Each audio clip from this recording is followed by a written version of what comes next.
Hello and welcome to Budweiser Gardens for Game 1 of the 2015-16 NBLC Central Division Final between the Windsor Express and the hometown London Lightning. Good evening, my name is Marty Thompson and I'm joined as always by Chris Croucher. Chris, this is the Central Final that we've been looking towards all season.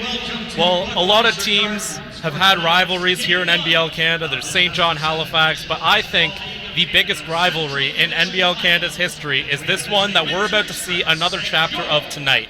The Windsor Express are here in London to take on the London Lightning again. The third year in a row that they've met in the playoffs. Or pardon me, second. They actually London lost to Brampton last year, but again we see another chapter of Windsor versus the London Lightning, and it'll be a big one. The 401 rivalry here at Budweiser Gardens. Both teams swept in the first round to make it to this, the Central Final of the 2015-16 season. We're going to tune in here for the national anthem.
Well, Chris, before we preview this series, we need to look back to the first round of this NBLC playoffs, which were both very good for both of these teams. Two sweeps, Windsor sweeping Niagara and London sweeping Orangeville.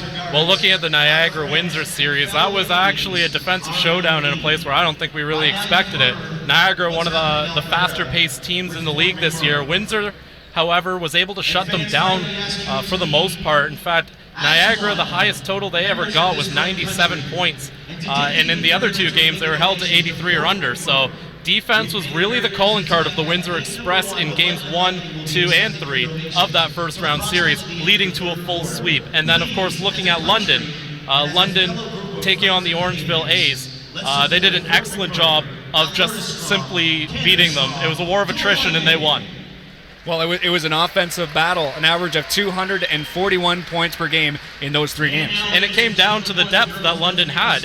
London was able to consistently throw out guys who would score 10-plus points, and it happened routinely for the London Lightning. They could throw it to Ryan Anderson off the bench. They could throw Tyshawn Patterson off the bench and still get solid performances out of those guys. In fact, the bench points of Ryan Anderson might have been the most important because he really swung games when he came in, make a couple quick threes, go right back off, and he really swung the momentum in that little amount of time.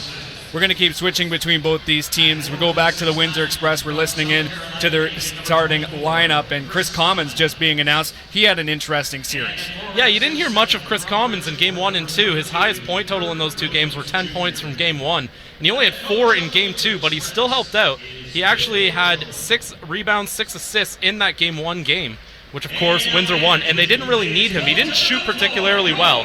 He only shot 6 for 24 in Game 1 and 2 combined. So it wasn't a great series for Chris Commons, but they didn't need him to be great. They just needed him to contribute, and he did that in ways more than just the score sheet. And when it came down to closing out the series and really taking charge, in Game 3, Chris Commons was the guy who was there, 19 points, 14 rebounds, and had a huge game for them. And it just shows how dangerous Windsor can be when you've got Commons clicking. If you have Brendan Robinson clicking, he had 24 in that Game 3 matchup. And then even a guy like Tony Bennett, he averaged 10 assists per game in that first round series. They can continue to get that kind of backcourt play from Tony Bennett alongside Sharon Collins, who himself had a pretty good series running the point, 8 points, 4 assists. If they can get that kind of backcourt play combined with the interior scoring of Chris Commons, who can also stretch the floor from 3 if necessary, and then of course Brendan Robinson, who can just about score from anywhere. If they've got those guns firing, and London is going to have difficulty shutting them down, especially Robinson. We've seen London struggle with some wing players before. And Brendan Robinson is one of the best wing players to ever grace the NBL Canada. So this should be an interesting matchup, what London does about Brendan Robinson. Just to round out the Windsor Express starting lineup, Tony Bennett, Billy Rush, Brandon Robinson, Chris Commons, and Kirk Williams Jr. That's a name that we haven't talked about yet. He had a very tidy first series, the former NBL Finals MVP. Well, he's not only been a Finals MVP, he's also been a 6th Man of the Year, and Kirk Williams with 15 points per game in that series, whereas Chris Commons was kind of quiet in the first 2 games. Kirk Williams was the guy who picked up the slack. He had 22 points, 13 rebounds in Game 2. It was just an all-around factor for this team. He kind of gets forgotten because Chris Commons has been in the league so long, and Brandon Robinson's been in the league so long, and both have been all-stars at their positions forever. That Kirk Williams Jr., a guy who's been not quite an all-star, but about as close up to it as you can be to not be named one, he's been fantastic for the Windsor Express since coming over from the Mississauga Power. And again, we talk about the wing players giving London problems. If Brendan Robinson struggles, then Kirk Williams is the one who's going to have to pick up the slack. Shifting to the London Lightning, if Akeem Scott struggles, maybe through the first series that became apparent, but if Akeem Scott is struggling, that could spell trouble for the London Lightning. Well, Akeem Scott was by far the best player for the London Lightning.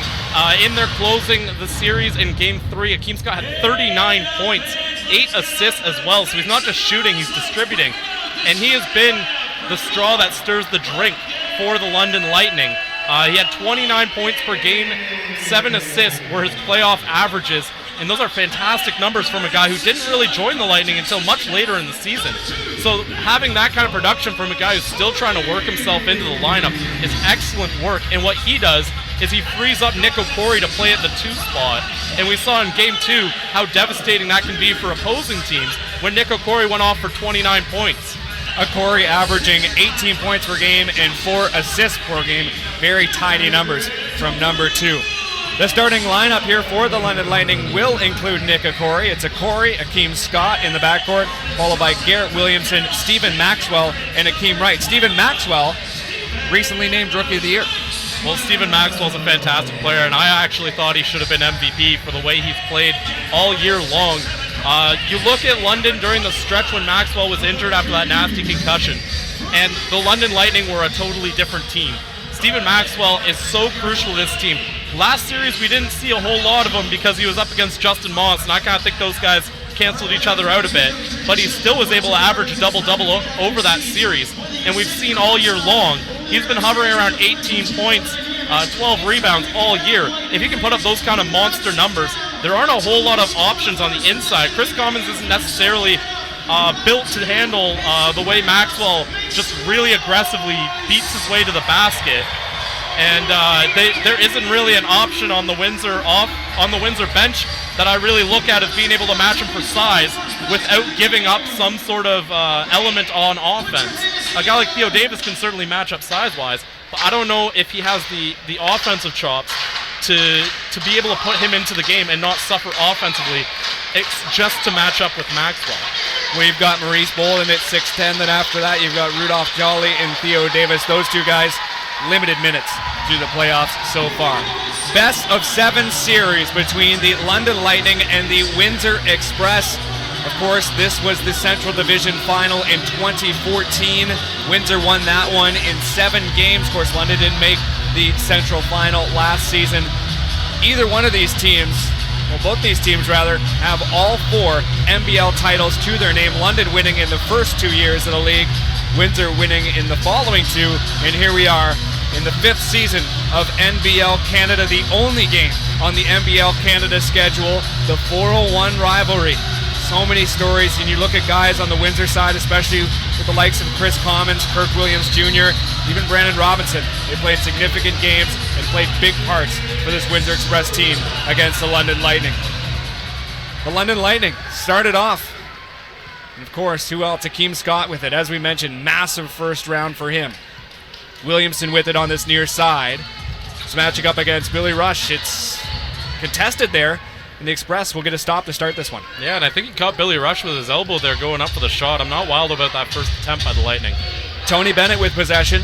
Robinson, my apologies, that's Billy Rush. He takes it down low here to Commons. Commons up against Akeem Wright, finding some space. No one in the key as you see Chris Commons taking the hook up and draining two. And that's going to be way too easy for Chris Commons if they don't seal up that interior right there. One of the things that they did well against Orangeville was to make sure nobody could drive the lane. The hot hand, Akeem Scott gets the three to go. London lead 3-2. I don't know what part of the game plan involved not covering Akeem Scott, but they should probably change that ASAP. As we mentioned before, 29 points per game through the 3 games against Orangeville. Real shootouts, just keep that in mind. That's a nice little jumper from Kirk Williams Jr. You look at how London's series against Orangeville was. Wright's with possession. He's going to take the jumper there on the far side and get it to go. London's was, very aggressive, very offensive, but if you were to look towards the Windsor series and considering how defensive it was, Brandon Robinson's 25 points per game is astounding, considering the amount of points that were scored. Well, Brandon Robinson's been a gifted scorer in this league, and it's his multi-dimensional attack that makes him so dangerous for the Windsor Express. He's able to cut just as well as anyone in the league, but he also has a good shot too, so he really can't, you can't game plan for him. You can't have a guy crawl in and let him take shots because he's going to make the shots, and you can't play tight to him because then he's just going to blow right past you. 5 seconds on the shot clock. You see Akeem Scott lose Tony Bennett, but the refs will blow that one down, and that's a foul for the London Lightning, the first of today's game. Didn't get a good look at that one, but Akeem Scott not very happy with the call on that play. Good job by the Windsor Express getting into the lane there, making sure that Akeem Scott's not able to drive. He's a guy that you really need to key in on for the London Lightning. Bennett, he's another guy. He hands it off to Chris Commons. Commons back to Bennett again. 10 assists in all 3 games against Niagara. Great pass. Oh, Billy Rush cannot finish at the hoop. London get the ball, and they're on the move. This is Akeem Wright. He ushers Garrett Williamson along the baseline. He spins, trying to find some space up against Brandon Robinson. Tried to go for the jumper. He'll take it over to Nick Okori. Misses the 3. Collected by Kirk Williams Jr. on the defensive rebound. Tony Bennett, as I mentioned before, pivotal playmaker for the Express in those first 3 games. Can he finish this one on the near side? He will not. It's collected by Akeem Scott. 9:26 on the clock here, 20 seconds on the shot clock, and that's Akeem Scott. We saw him score a lot of points that way. He just pushed the pace, and the defense was so busy trying to set up and get into their proper positions that Akeem Scott was able to just run right by them, and we see that happen again there. Robinson up against Williamson. And that's going to be a foul. You just saw Robinson get his hands up in Williamson's face, and actually it was kind of mutual. It looks like it's going to go against... They're going to say that one's against Williamson there, as Robinson tried to bring the ball up. Williamson had the arm go across and stop him from doing that. So that's a foul, and Windsor ball. 14 seconds on the shot clock. Inbound taken here by Tony Bennett up top. Robinson. That's Williams setting the pick, trying to find some space. Robinson hits the 3. 7-5. And that's what Brendan Robinson can do. We've seen him make some beautiful passes. We've seen him charge the basket, and there's that third dimension, being able to hit that long-range shot. So there's no real way to play him, but that is going to be a nice, clean drive to the bucket for Garrett Williamson. They set a screen, and the defenders kind of miscommunicated on there, and Williamson was just able to take a free pass to the basket. Garrett Williamson averaging 22 points per game in that first series. You see a great finish there by Billy Rush on the 3. Another fantastic answer there from the Windsor Express. Billy Rush, you kind of think of him as the athlete. He's had so many big dunks over his time in NBL Canada. You kind of forget he is able to stretch the floor a bit. Okori finds a little bit of space down low, and he is going to draw the foul. Again, Nick Okori going to the line. We're going back to Garrett Williamson. He's just peaking at the right time. Only played 14 games in the regular season. He comes in the playoffs and just explodes. Well, he played 14 games at the start of the year when the team was trying to figure out how to use their different pieces too. So he didn't have any huge point efforts, but he came in for the last couple games of the year. He really got his feet under him. The last game of the season against Windsor, in fact, Williamson had 21 points and had a great game. That was really his I'm back kind of party.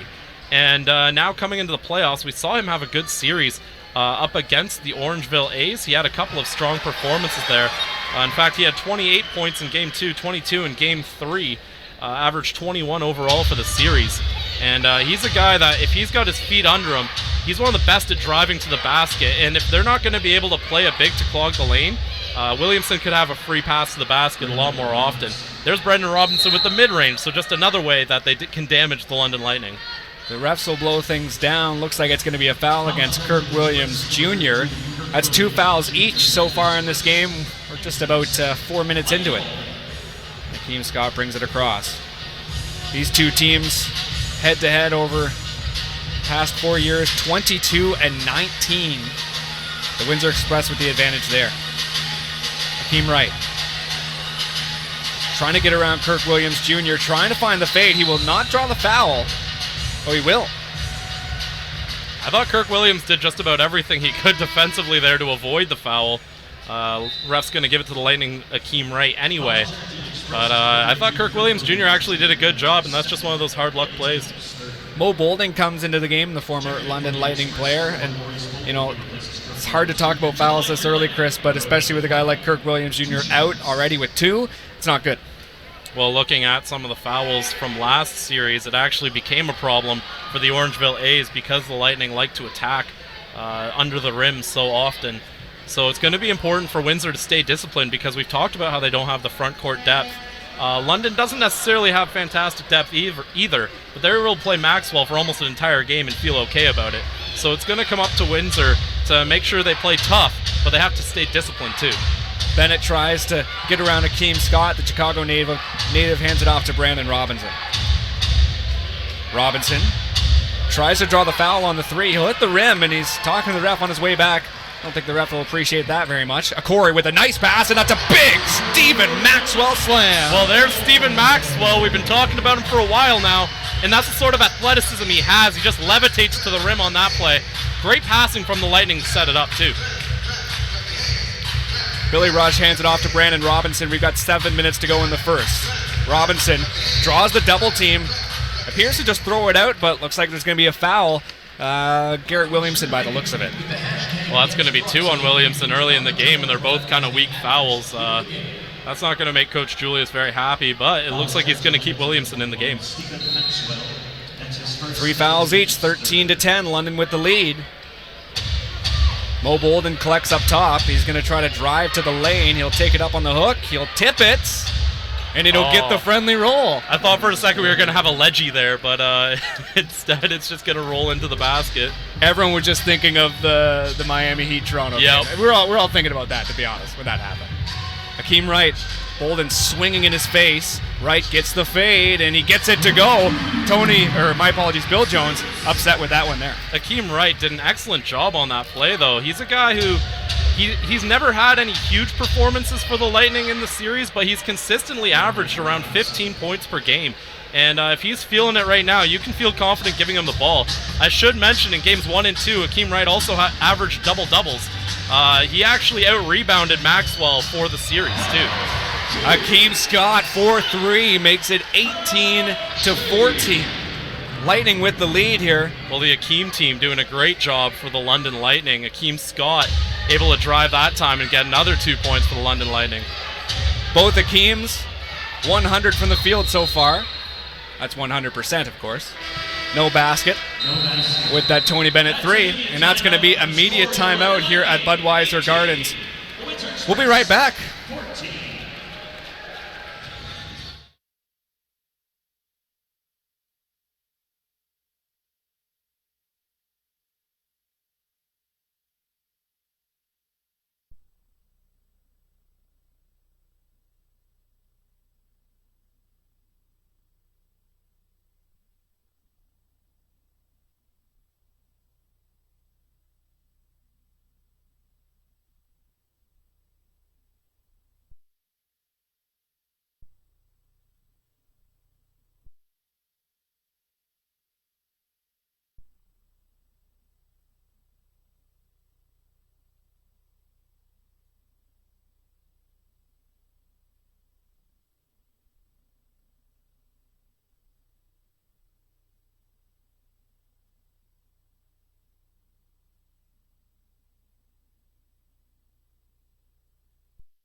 And we're back here at Budweiser Gardens, Game 1 of this Central Division Final between the London Lightning and the Windsor Express.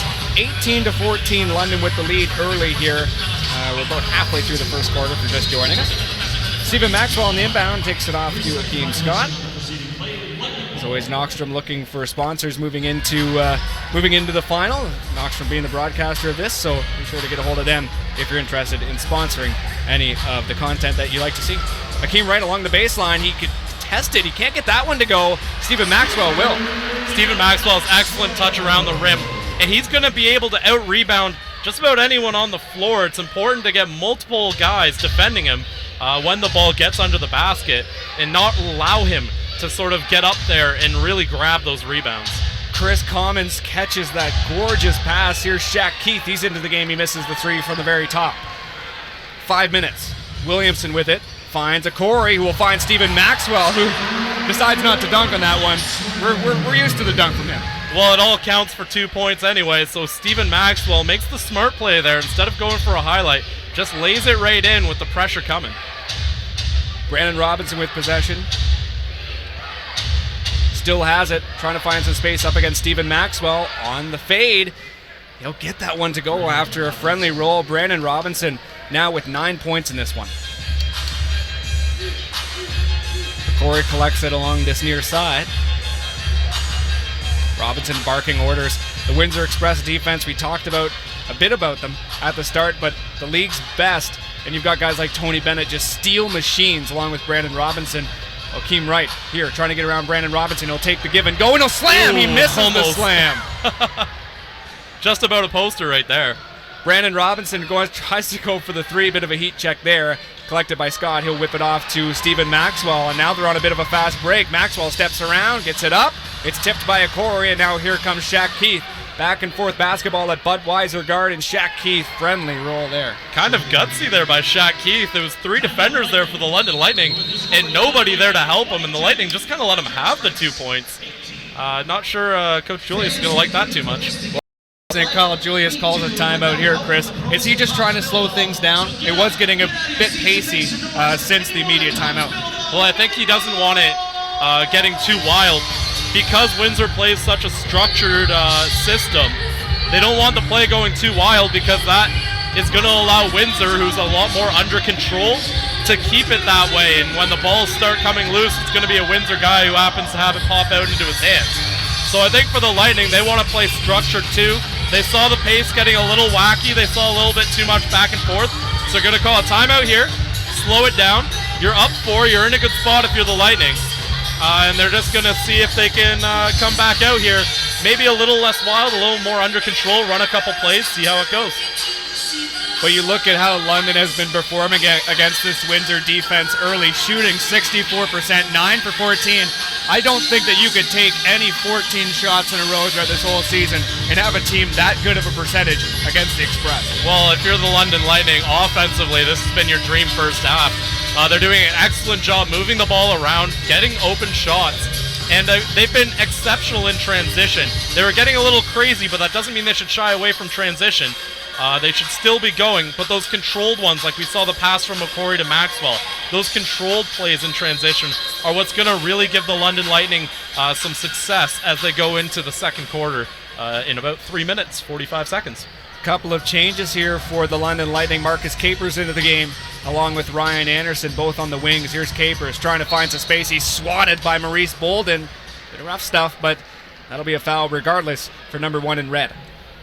Well, Marcus Capers and Mo Bolden, of course, know each other quite well. Not only from this rivalry, but from last season when Mo Bolden was a member of the London Lightning and Marcus Capers a member of the Mississauga Power. We've seen Capers be a fiery defender. He's not afraid to get in a guy's face if he feels someone's being taking a few too many liberties, as looks like that one's not going to go for Capers. He'll take his second here. Talk about interesting relationships. Even within the Windsor Express, you've got Theo Davis and Kirk Williams Jr., who were involved in that Brampton Mississauga brawl. I believe that was last year. It was a bit of a bench clearing brawl. A bit of one, of course. It's a small one. At the end of one of their games, I believe that was last season. Commons trying to collect that ball, and that's going to be a foul against Stephen Maxwell. little rough trying to get to that one. 23-18, 3:25 left in the first quarter. Marty Thompson and Chris Croucher up in the booth. London in white, Windsor in red. The London native, Warren Ward, my apologies, comes into the game the recently named Canadian of the Year. Yeah, and Warren Ward's been a key member of the second unit for the London Lightning. However, we haven't seen him shooting his regular numbers. He hasn't had his best series, only averaging 5 points per game in that round 1 series against the Orangeville A's. They were able to survive it last round, but now that they're facing a much tougher defensive team, I think they're going to need Warren Ward to be more of a shooter. Ward's going off already. He just took a step off. Looks like it's something with his. Foot. He kind of pointed to it, and he's right out. He's going right down the tunnel. That's not a good sign for the London Lightning, as Warren Ward looks in a considerable amount of pain. Can't really see it on camera. We can still see him down in the tunnel. They've got 2 trainers looking at him now. He actually he fouled there when Shaq Keith was backing down on him. Not sure if maybe Shaq Keith stepped on his foot or he twisted it. Regardless, you wonder if a guy landed on him. Yeah. That happens a lot under the basket. And, I mean, it's a grown man landing on your foot. It's going to hurt, and you just hope something hasn't broken. Ward goes all the way back to the dressing room after laying down in the concourse area for just a brief moment. So we'll try to keep you updated on his condition as this game continues. Williamson hands it off. Here's Tyshawn Patterson. He's into the game as well. Here's Ryan Anderson, contested in the corner. You'd like him from there. He tends to really like that part of the court. A little too contested for my liking there, but Ryan Anderson, of course, he has the green light to shoot whenever he feels necessary because he's been such a good three-point shooter for this team. And we mentioned Ward struggled last round. It was Ryan Anderson who really picked up that slack and was able to become the three-point threat for this team in that Orangeville series. 12 points per game, also chipped in 3 rebounds and 2 assists. And you think about the 2 games, especially in London, Ryan Anderson did get hot, but Julius didn't play him a heck of a whole lot. Well, he kind of brought in Anderson as like a momentum swayer, if you could. Oh, Shaq Keith goes up for that one, and it was Anderson's hand in there. That might be a flagger, and he just kind of pulled Keith right down there. Couple claps here, and that's going to be an unsporting foul. Yeah, he just grabbed Keith on the arm. You don't want to give him a free basket, but you can't haul him down either on that one. Just a little bit too rough. So at 2:43 left in this first quarter, Shaq Keith getting set to go to the line, looking to cut into this London Lightning lead. Well, going back to Ryan Anderson, when I was mentioning he was able to swing momentum, he only really played for a couple of stretches. He never really saw a lot of extended time on the floor. He was in there more just to come in, make some quick threes, go off. And he was excellent in that role because even though 12 points per game isn't a huge number, the work that he did was huge in terms of getting the London Lightning momentum, stopping some Orangeville runs, and allowing the Lightning to hold the leads that they had. It's a 2-point lead here for the London Lightning. Windsor's got the ball. Commons up top. Robinson. So Shaq Keith calling for it. They're going to switch. Bolden will come in instead. Keith collects it. Got 10 seconds on the shot clock. Tries to move around Akeem Wright on the fade. That's a tough shot to make, and he will not make it. Akeem Wright will collect. 7 fouls for the London Lightning, 5 for the Windsor Express so far. Patterson, he's got some speed. He's going to turn on the Jets. He gets it off, and looks like there's going to be a foul. Mo Bolden looks to be the end target of that one. Theo Davis preparing to come on here for the Windsor Express. You would think that Brandon Robinson would be making way. My apologies, Chris Commons would be making way, and he is. Well, I think Coach Bill Jones has seen enough of the London Lightning being able to get to the rim with 0 problems. So Theo Davis is going to be brought in here, not necessarily to score, but mostly to clog the lane, make it a little tougher for the London Lightning to get to the rim, and just put up a bit of a wall under the basket. See Tyshawn Patterson at the line. Big collector, but from right. Williamson takes the step, goes to ground, no foul. Tony Bennett spears the Windsor Express attack. He still has possession, 2 minutes. He's in the corner. He's moving it up top, barking some orders here. Mo Bolden also directing traffic. He's going to find Mo Bolden. Oh! fantastic play from the Express nearly resulted in an alley-oop. Well, Patterson and Williams miscommunicated. Windsor set a screen, and Mo Bolden just had a free ticket to the basket, and he took it, but unfortunately, Tony Bennett unable to connect with the pass. London with the ball here as Anderson takes it off to Akeem Scott. That's the second time there were almost big plays off of a miscommunication after a screen. Look for both teams to throw a lot more of those. They're going to keep getting free tickets to the basket. Scott off to Akeem Wright. The two Akeems, as we mentioned before, they've been hot. Wright gets the fade. He gets it to go as well. Akeem Wright has been Mr. Consistency for the London Lightning. And tonight, he's been Mr. Leader, one of the better players for the London Lightning in this game. He's got 6 points already and 3 rebounds. Tony Bennett collects, takes the uncontested jumper at the very top. It's no good, and now here comes Tyshawn Patterson on the fast break. He gets it to go, and there's a foul. He's going to the line for another, make it 27-21 with a bonus coming. Tyshawn Patterson, he landed a little awkwardly there, getting up kind of gingerly, but he's a bit of a microwave for this London Lightning team. You put him on the floor and he gets hot quick. So that's why they need Tyshawn Patterson to be that energy guy and to come in here, put up points quick, and see if they can get a momentum swing. We saw Ryan Anderson brought in to do the exact same thing. So I think London wants to really pull away here. So far, though, Patterson's basket there, really the only damage those two have done. Tony Bennett comes out of the game after going 0 for 2 from the field. He's still got 3 assists to his name, though. And Sharon Collins, the former Jayhawk, comes into the game here with about a minute to go in the first. Collins gets his first touches here. Patterson matching up against him. Bit of a speed mismatch here, wouldn't you say, Chris? Collins finds the pick, moves underneath, and he'll get it to go. And again, a miscommunication on the screen. London really having troubles switching defenders when the Windsor Express set a screen like that. And again, another free ticket to the basket for Windsor. There's going to be a foul there as you saw Akeem Scott trying to dish it into Ryan Anderson in the corners. Pretty stationary. He likes that 3. It's going to be a foul against Sharon Collins. That's his first, and the team is now over the limit. So Akeem Scott will go to the line looking to add to his team lead of 8 points. Kyle Julius versus Bill Jones. These two teams have been very evenly matched this year. Of course, the season series is tied 5-5 through the 10 games.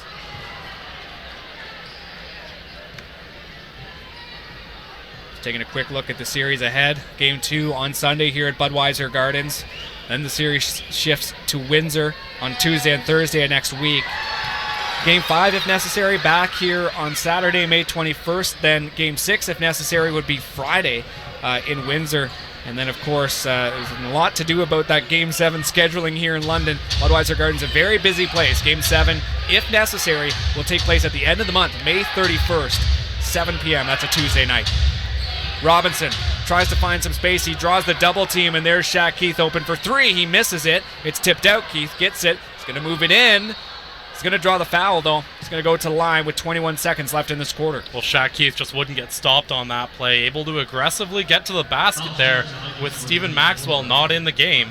And so Shaq Keith, he's the beneficiary there as he goes to the foul line. And Shaq Keith, only 22 years old, one of the many rookie players that we saw, especially come into this Central Division and really destroy. You look at guys like Justin Moss, Shaq Keith, and Windsor. Of course, Keith played with Raptors 905 as well.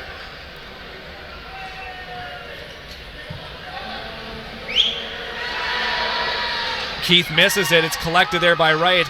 Good defensive instincts from him. And eventually, Akeem Scott will get possession. Scott up against Keith. Shot clock has expired. We've got 10 seconds to go in the first. Scott looking for a bit of room. He's going to go on a run. Tries to back up Keith. He's going to try it again on the run. Hands it off to Patterson along the baseline. They've only got a couple seconds. Capers will not finish. And that is quite an interesting way to end this first quarter of Game 1 of this Central Final. 29-24. London have the lead. We'll be right back here at Budweiser Gardens.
And we're back at Budweiser Gardens for the second quarter of Game 1 of the Central Final between London and Windsor. Chris, quick stat recap of the first quarter. Well, looking at some of the numbers here, the London Lightning shooting 57% in that first quarter, 11 of 19. Windsor shot the exact same amount of shots, but unfortunately they weren't able to connect on 2 of them. And that's your difference right there, really, and that is indicated by how close the score is. London, if they had made their free throws, because you got to make your free throws, kids, would actually have an even more substantial lead, but they're only 5 of 11 from the free throw line. That's a not good number, so they're going to need to improve that in this second quarter. Team fouls, even 8-8, and then the one number for Windsor that they're doing much better with, bench scoring, 10 points Windsor, only 4 for London, and London is the team that really relies on their depth as well. Shaq Keith with it, tries to swing it around Ryan Anderson to start this second quarter. He is going to draw the foul, and that's going to be another one against Ryan Anderson. He's up to 2 fouls now as well. Well, you mentioned the missed free throws, Chris, but there was a couple missed opportunities with some layups for the London Lightning, a couple open chances for points, and unfortunately they just left them out there on the court. Well, I think Windsor had the same problem. We saw Billy Rush with the one miss on a wide open layup there. So I think there's a lot of missed opportunities in this game, as Chris Commons isn't going to miss on that one. But I think there's been a lot of missed opportunities in this game, and whichever team corrects that first is likely the team to kind of take charge here. Alex Superman Johnson with the assist there to Chris Commons. Only played a bit in Game 1 and Game 2. Here's Akeem Wright. Oh, swatted. And that's going to be a foul against Shaq Keith. He calls it himself. Shaq Keith, I don't know if you need to call that one. I actually thought it was all ball from the angle we're at. But that's going to be a foul, sending the London Lightning to the line. Akeem Wright, again, he's had a good night, but he's part of that missed free throw. Well, he missed his 2 earlier in the game, but he's been a good player for the London Lightning tonight. Leads them for rebounds and is second in scoring with 6 points, 4 rebounds. Akeem Wright gets that first one to go. Good news, Warren Ward back on the court. He's getting set to come on. As we mentioned before, Canadian of the Year when the awards were announced last week. Certainly a worthy recipient, the London native. He comes in. Nick Okori comes into the game as well. Ryan Anderson, Tyshawn Patterson make way. 11:20 left in the second quarter. Again, Game 1 of this Central Division Final. The Atlantic Division Final will get started on Saturday between the 1 and 2 seeds of that one as well. Swatted away there by Wright. It's collected here by Shaq Keith. They've got 8 seconds on the shot clock. Commons. Here's Sharon Collins. He gets that one. He'll miss it. Taken by Ward. No, it's tipped. Williams has a fresh shot clock. He takes it back to Collins, rather. Collins still with it. He gets the open 3. Misses. It's taken here by Akeem Scott as he checks his foot. He's going to move it up the court. Scott off to Warren Ward. 4-3. It's contested. He misses it. Taken here by Kirk Williams Jr. Well, I think they kind of missed Stephen Maxwell in a possession like that, as no one was really under the cylinder to try and catch that rebound on the Warren Ward miss. But Superman Johnson, an excellent job cutting to the basket on that one. Beauty spin move. 31-28. London still with the lead. 10:20 left in this first half. Ward off to Okori on the far side. Bit of space on this far side as well. Okori's going to try to find it. Nice pullback, nice fade. He rims out. Johnson with it. Keith, he looks for the switch, but he's going to take it himself. Spins. The ball will fall out of his feet. And now here come the London Lightning, perhaps catching Windsor, sleeping on defense. That's Akeem Wright. A little razzle-dazzle there from Akeem Wright, able to dribble it behind his back with the much quicker Windsor defender trying to go for the steal there. Great play by Akeem Wright. Collins to Commons. So Shaq Keith in motion around Chris Commons. Bit of a talisman up top, as you can see. All 6'9" of them. Oh, Shaq Keith with the gorgeous finish. Shaq Keith having himself a game here. He's been one of the few interior presences for the Windsor Express in this game. And there's another 2 from the big guy. Was able to get a little layup there off a beauty play. I don't even know how that happened. I'm not going to ask any more questions. Warren Ward for 3 in the face of Chris Commons. He rims out. London still with the 3-point lead, but Windsor with the ball. Johnson. Commons calls Johnson towards him. He'll get the ball. Now here's Commons. Loses it. Scott will collect. Great defense here from the London Lightning. Scott on the run, flails as he loses possession, and now here come the Windsor Express on the fast break. This is Shaq Keith. Of course he's going to get it, make it a 1-point game. Well, Shaq Keith, just like that, became Windsor's leading scorer with 10 points in the quarter. Or pardon me, in the game so far. Shaq Keith having a great effort here for the Windsor Express, keeping them tight. They're only down 1 now.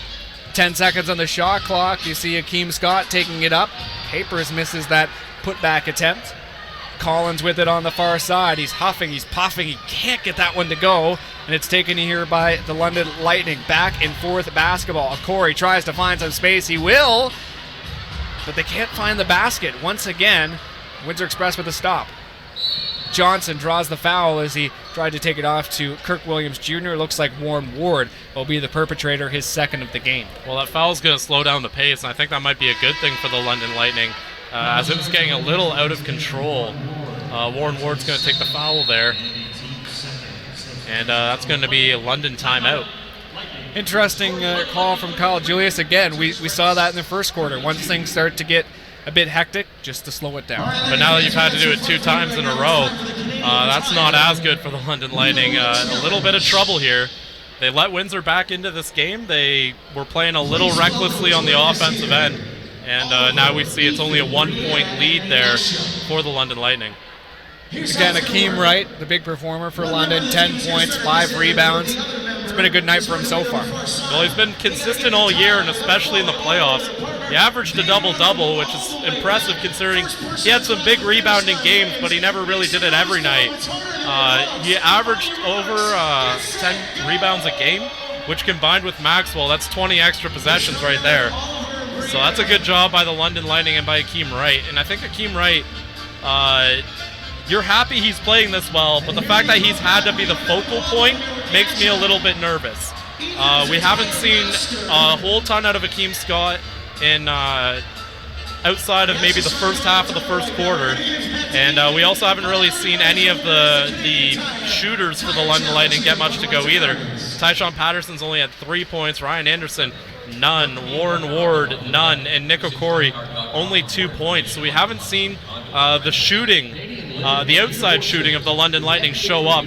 And their shooting percentage, which was at nearly 60% at the end of the first, has dropped like a rock to only 48%. They need to right the ship a little bit shooting the ball. We're talking about London shooting percentage. You've got to look straight to Windsor's defense. Fantastic performance through the regular season and the playoffs. Only giving up around 100 points per game. That's the best in the Central by about 7 points. I think London gives up around 107. So he just shows how significant of a player, of what the team is, coming down to Windsor's defense. Chris Commons can't get it done on the offensive side. Now here come London. Here's Williamson, finds it, drains it. Make it 35-32. 7:47 left in the second. Robinson tries to work at the top of the key. He'll switch it to Chris Commons for 3. He's got it. The big man getting it done in the corner. The refs will blow things down. Looks like Kirk Williams Jr. is hurt. He's got his elbow into his face. Looks like he's okay. He's holding his ear, in fact. Maybe caught an elbow in the temple or something. I didn't see what happened on that one. He's walking it out. He looks like he's good. He'll be staying on. Just a little wince from the NBLC finals. He did actually catch an elbow in the temple there. That's got to hurt. Looks like he's all good. He's sitting in the key right now playing defense up against the team's leading scorer, Akeem Wright. Tony Bennett appealing to the referee. I think the discussion is where did that ball tip out and who was the last one to touch it.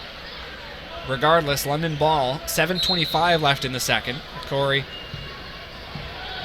off to Akeem Scott. Here's Williamson around Brandon Robinson. Tries to find a lane. He forces his way in, and that is going to draw a foul. 2 fouls each now at this point as Garrett Williamson gets set to go to the line. That's another one against Chris Commons. He's now up to 2. Doesn't seem like anyone's in serious foul trouble, Chris. Of course, you look at Maurice Bolden, though. He had to leave the game with 3 fouls. Other than that, everyone's around 1 or 2. Well, we've seen Garrett Williamson really attack the basket, and we see him shooting free throws here. That's one of the things that he does best, is getting to the line because he's constantly going after the hoop. And we see some free throws from him here. He's a pretty good free throw shooter as well. But that's his game, and he can get the bigs on Windsor into some foul trouble if he keeps playing that attacking style. Akeem Wright just shut down right there. Kirk Williams Jr. just standing him up. That temple shot doesn't seem to be affecting him much at all now. 36-35, 1 point game. Tony Bennett with it. You see how aggressive Scott is on defense up against him. He goes to ground. Bennett looks around. There's quite a bit of space here as Scott tumbles as he gets up. Johnson, nice pass, finds Williams, who really wasn't expecting it, and that's going to be a foul. It looks like that's Akeem Scott at the line. Yeah, this is the third play where we've seen a guy get caught with an elbow. I apologize if our mics picked that up. There's a rather boisterous fan just behind the press box here. Yeah. Well, yeah. We'll leave it at that. Yeah. We want to make sure there's no swearing on the broadcast, of course. Yeah, but that's the third time we've seen an elbow caught there. I don't think any of them have been intentional, especially the one, I didn't see this one very well, but the one that caught Kirk Williams Jr. was clearly an accident. And I can't imagine Kirk Williams Jr. intentionally fouling anyone either. Looks like Akeem Scott's going to be okay. I'm sure it stings a bit, though. To tie the game up here, Kirk Williams Jr. at the line, rolls the ball in his hands. He gets it. Make it 36 all. 3 fouls for London, 2 for the Express. We got 7 minutes to go in this first half. Williamson bounce pass. It's Team Scott up top. Now here's a Corey. He fakes the shot, tries to find Williamson. Williamson versus Bennett, bit of a mismatch. And that's going to be a foul against Bennett as he tips the ball out of Garrett Williamson's hands as he was holding it. Well, that's a case where Tony Bennett was the mouse in the house, so facing that mismatch against Garrett Williamson, taking a foul isn't the worst thing to do in that situation. There's Bennett and Williamson, former teammates. Williamson has it here, and no foul calls. He was held around the waist. He had a bit of struggle getting that ball up. There's Brandon Robinson. He'll drain that one on the other side as the Express take the 2-point lead. Well, I think there was a make-up no call there because Nick Okori got a little over the top with the defense on that play, too. Scott tries to find some space. He's pursued aggressively. The words I'm using there for Tony Bennett. Sorry, it took a while for me to get the words to use. Robinson switches the play. Here's Kirk Williams Jr. in the corner. This is Alex Johnson. Superman can't get the 3 to go. Still a 2-point lead for his Windsor Express. Here's Nick Okori. He fakes the 3. Williamson will slow things down as he hands it off to Scott, and now to Akeem Wright. Akeem Wright for 3. No good. And that's going to be a foul against Okori as you see Tony Bennett going to ground. Almost appeared to be a slew foot. We don't know if that's exactly what happened, but it just, how Tony Bennett fell to the ground, I would say, was how that appeared. Yeah, I think he might have landed on Nick Okori's foot there. We'll be able to find out for you folks very shortly, but... And more or less just had the feet taken out from underneath him. And we're just getting the replay here, and... Ooh. I don't think that was intentional, but Tony Bennett looked like he landed on Nick Okori there. Alex Johnson with possession. 5:46 in the second. Bennett, corner 3. It's a deep one, too. He hits the rim, and it falls to Brandon Robinson. Why not take one, and why not get one? Unbelievable from Brandon Robinson as he calls someone out in the first row. Well, the Lightning, I think, got a little mesmerized by Tony Bennett's shot because they left one of the leading scorers in NBLC history wide open. And Brandon Robinson knows exactly what to do with that ball. Okori spins and tries to elude Kirk Williams Jr. He's having a bit of a laugh as he dove in for that ball pretty aggressively. You've seen a lot of play or fouls pick up here in the second quarter. It's 8-8 right now in this quarter, 4 each.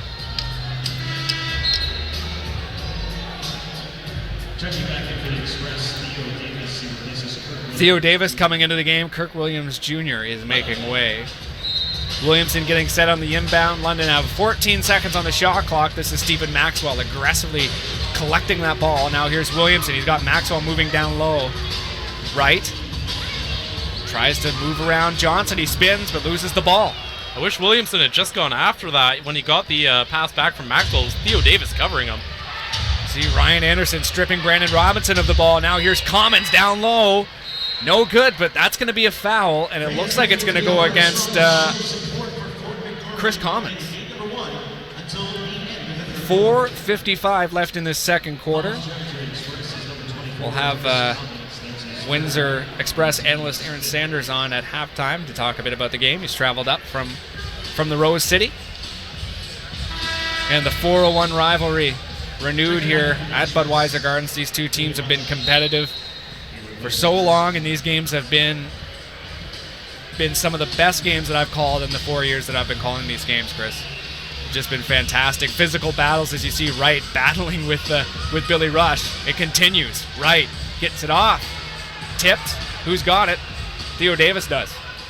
Robinson waits for Tony Bennett on the far side for three over top of Ryan Anderson. Anderson will collect the rebound. The Express still with a 41-36 lead. 4:28 left. Anderson backing into Alex Johnson here, and that's going to be a foul, and it's again between Rush and Wright. We talked a bit about that matchup earlier in the last play. Well, they're going back and forth right now, and Keem Wright trying to out-muscle Rush, and on that play, Rush is going to get a foul, but he's just making sure he lets Wright know, I'm not just going to back down. 6 fouls for the Express now, 4 for the London Lightning. London still averaging around 53% from the line so far. As Chris Croucher would say, you got to hit your free throws. I'm sorry that I spoke of you in third person. Oh, that's fine. As they've only shot 53%, that is not a pretty number. And if you're the London Lightning, that's 7 points left out on the floor that you could have on your scoreboard number right now. Williamson with the bounce pass. Here's Ryan Anderson. Gets the three to go. Number 44 makes it 41-39. And that's what we've been looking for from Ryan Anderson in this game. Being able to come in and make that three-point shot for the London Lightning. He's been able to swing momentum in that fashion before, and London Lightning hope this is the start of a swing of their own. Windsor Express call a timeout. You see them all meeting up there at the key. You've got obviously Coach Jones in the mix. Both Coach Jones, I should say. Tony and Bill. What do you think they're talking about so far, Chris? It's obviously been a decent second quarter, especially. They're outscoring London 17-10. What do you think they're talking about right now?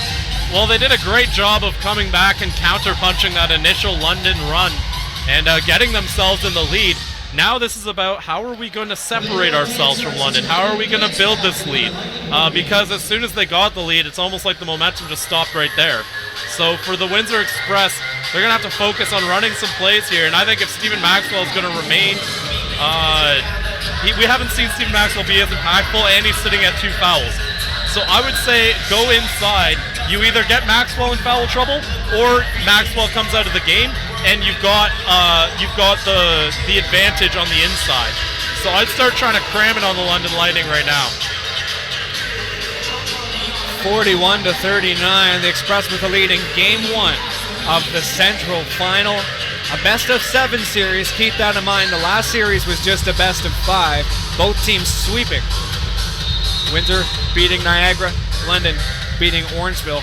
Winning games on the road to close those ones out. Johnson with it. Needs to find some space. There's no space up top. Robinson's finding that right now with Wright backing into him. Here's Brandon Robinson for 3. Can't get it to go. Theo Davis gets the rebound. A very aggressive defensive rebound. Stephen Maxwell matching up against him. Oh, Tony Bennett finds some space, switches it. Now here's Robinson. He swings and switches it again. Here's Alex Johnson. They've got 10 seconds on the shot clock. Billy Rush goes to ground, loses the ball. London ball. Corey brings it across, finds it all the way to the hoop. Can't get the roll to go as Garrett Williamson collects the ball. He steps out of bounds. Well, two very curious happenings on each end of the floor there. We saw Windsor. They had a couple of different open shots, and they just didn't take them. I'm not sure what that was about, but they actually did a great job moving the ball, and then the shot that they finally settled on was not good. So, unfortunately, that leads to London going the other way. Maybe you could argue there should have been a foul on London, but London goes back the other way. And, again, questionable as O'Corey misses a layup. Garrett Williamson got fouled on the rebound, so he's going to go to the line.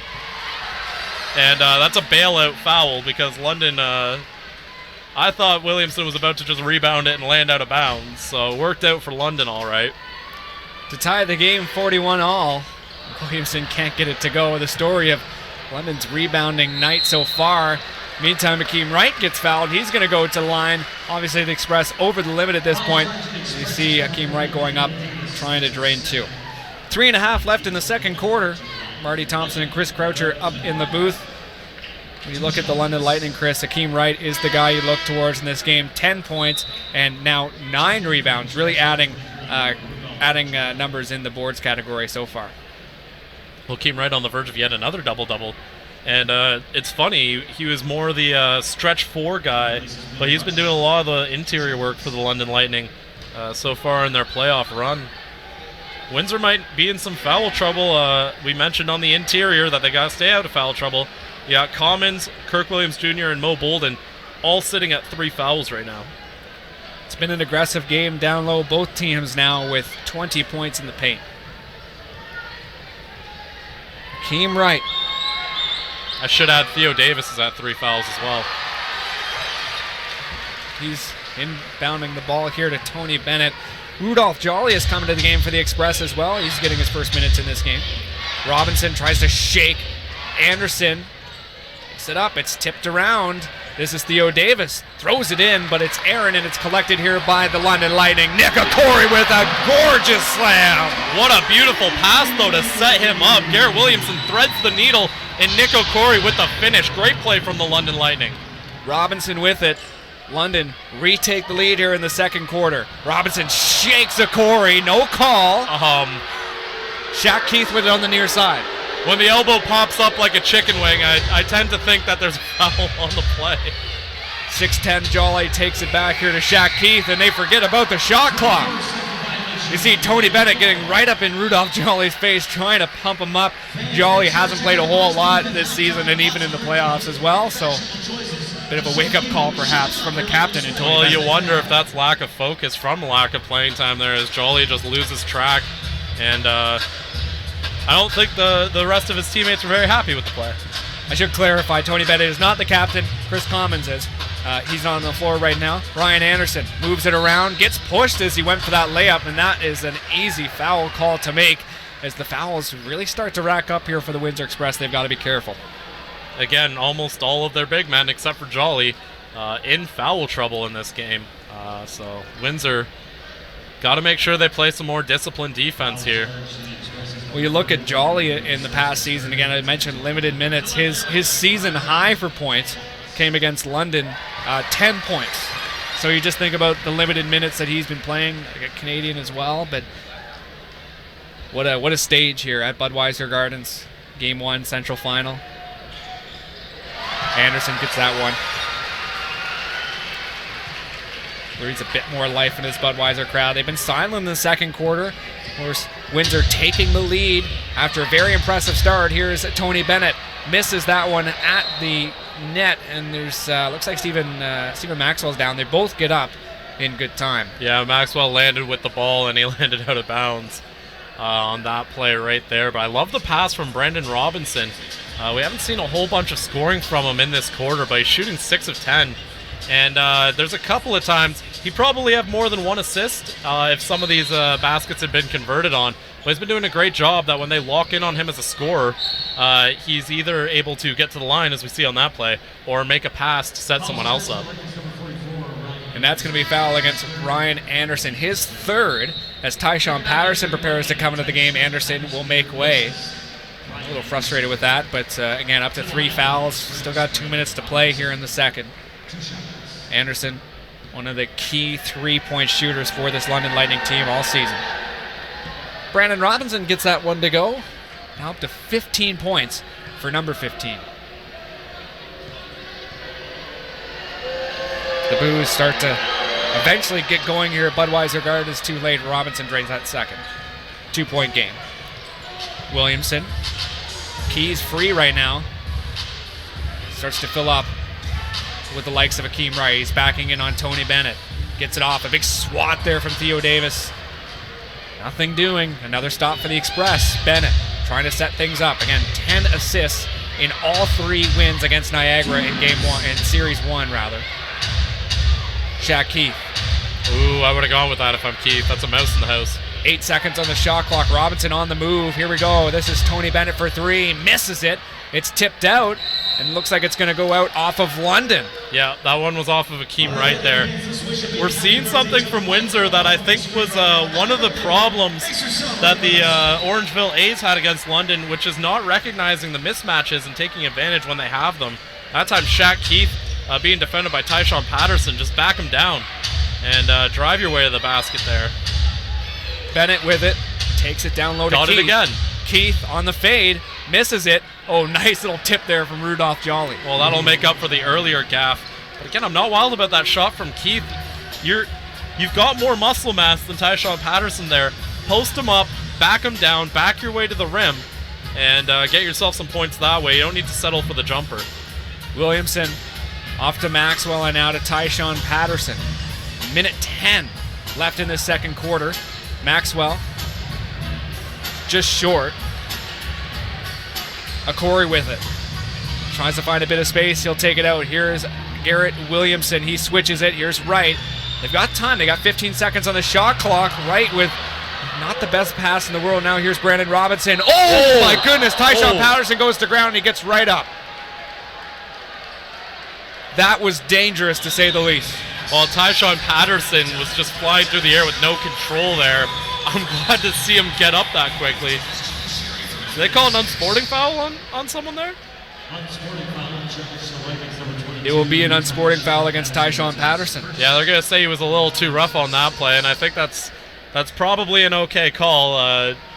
We mentioned him flying through the air, and part of it was from his own actions there, as the Windsor Express get a shot at the free throw line here. 7 of 10 for the game. He's not the biggest guy, and if you were just to think about it, you know, when it comes to just physics, how high he had to get up and how aggressive he had to be, that being the consequence, should obviously go for a foul. You see the ref still talking to Tyshawn Patterson. As the Windsor Express take a 2-point lead, we've got 50 seconds to go. Yeah, it's not often you see the guy who got the worst of the collision being the guy who gets the unsporting foul. I think the refs got right in that case if they were going to give an unsporting foul. But still, that probably hurt a lot. Timeout by the Express, and maybe Tyshawn Patterson will be looking forward to having a little break as well. It didn't look like it hurt. Well, I mean, he landed with no control right on his tailbone and his arm. I'm just glad he's okay. Again, 47-45. The Windsor Express having a great second quarter, Chris. London obviously surging early, but the Express coming around. Well, the Express defense has been the story of this quarter. London had 29 points in the first quarter, and Windsor's held them to only 16 in quarter number 2 here. The London Lightning, they've seen their shooting numbers drop too. A number that once was at 60%, their field goal percentage is now at only 40. And they're having some troubles from the free throw line as well, only 57%. They've done a good job on the interior. Their points in the paint, 22. But I think they need to get their jump shooters going, because that's been the missing link for these guys. The Windsor Express getting their defense clicking late in the season. They kind of hovered around 500 for much of it. Of course, losing that opening game against the Orangeville A's. No one really expected that, even though we hadn't really seen a whole lot of the Orangeville A's team. But Windsor just kind of hovering around mediocrity. They had a couple decent runs there under Tony Jones, and now that Bill Jones has taken over after serving his suspension, started to pick up a bit more. And of course, that was halfway through the season, and since then, Express have really proven to be one of the better teams in the league, and that again starts with defense. Defense wins championships as well. Keep that in mind. Shaq Keith takes it off to Bennett. Fresh shot clock. We've got 45 seconds to go in this first half. Bennett. Bounce pass. This is Shaq Keith trying to work around Garrett Williamson. He's right up in his face. Robinson with it. 9 seconds on the shot clock. Robinson fade 3, and he's got it. And he once again calls out that guy in the first row. Well, there's someone in the first row who's been really jawing at Robinson. Robinson's going to let him know every time he scores. Oh, this is amazing. I really hope that he gets more threes in that corner. We'll have to keep you updated. Williamson tries to push up against Bennett, and that's going to be an offensive foul. or defensive foul rather, and he just teed up Bill Jones. You saw how the bench reacted as well. My apologies, a defensive foul. They teed up Bill Jones. Bill Jones came right onto the court there, and I don't think that the refs really appreciated that. As you can see him there, he looks up to see that he's on the Jumbotron, still having a few choice words with the referee. 14 seconds left in the half. He's still on the court. So is Garrett Williamson. He's at the line, as you can see. Bill Jones pacing in the background, trying to make eye contact with the referees. I don't think they're having any of it. I think Jones might be closer to Williamson than any of the Windsor Express players were for that first shot there. Garrett Williamson makes it a 3-point game with 14 seconds. And he's got more to go. I didn't realize that were there two technicals there and the foul? I think there was the one technical on Bill, and then there was like a regular foul before. Oh, right. Okay, of course. My apologies. Still a 3-point game. 14 seconds. Wright looking to make this the last play of the quarter. Patterson wants a bit of patience here. They're running out of time. They got 5 seconds on the clock. Patterson somehow finds some space on the far side. On the spin, gets it off. He draws the foul regardless right in front of the Windsor bench. So Ishawn Patterson goes to the line with a chance to cut into this Windsor Express lead heading into halftime. Patterson having a quiet night, just 3 points to his name. He's had a quiet playoff. That's true. It's true. He's definitely been... I think part of it comes down to the style the Lightning want to play. They want to play a more controlled offense, and Patterson can get a little bit wild at times. 6 London Lightning players have scored in double digits in all 3 games of the playoffs, and that is Nick Okori, Akeem Scott, Garrett Williamson, Stephen Maxwell, Akeem Wright, and Ryan Anderson. Obviously, Tyshawn Patterson, not one of them. So, after 2 of Game 1 of this Central Division Final, the Windsor Express have a 1-point lead. Aaron Sanders, Windsor Express analyst, he's here. Well, would you call yourself that? well, I don't know. The jack of all trades, maybe. I don't know. You call me anything you want. I'm just glad to be here at the Bud Gardens here in London, Ontario. And what a great game we had here. Yeah, let's talk about that first half. From Windsor's perspective, what do you see? Well, Windsor's perspective, despite the lead they have right now, I've seen plenty more negatives than positives easily. Like, we go back to the first quarter, they had a poor reaction to the pressure that led to London's great transition game. And then you follow that up with the next quarter, too much dribbling right there. And one thing is, when London was playing zone, Windsor had that open chance to cut through the basket, but when they do, they have too much dribbling. They act like they're a bunch of deer in headlines. They don't take the higher percentage shot. They lose the dribbling, which adds to the Lightning getting back on offense and finishing strong.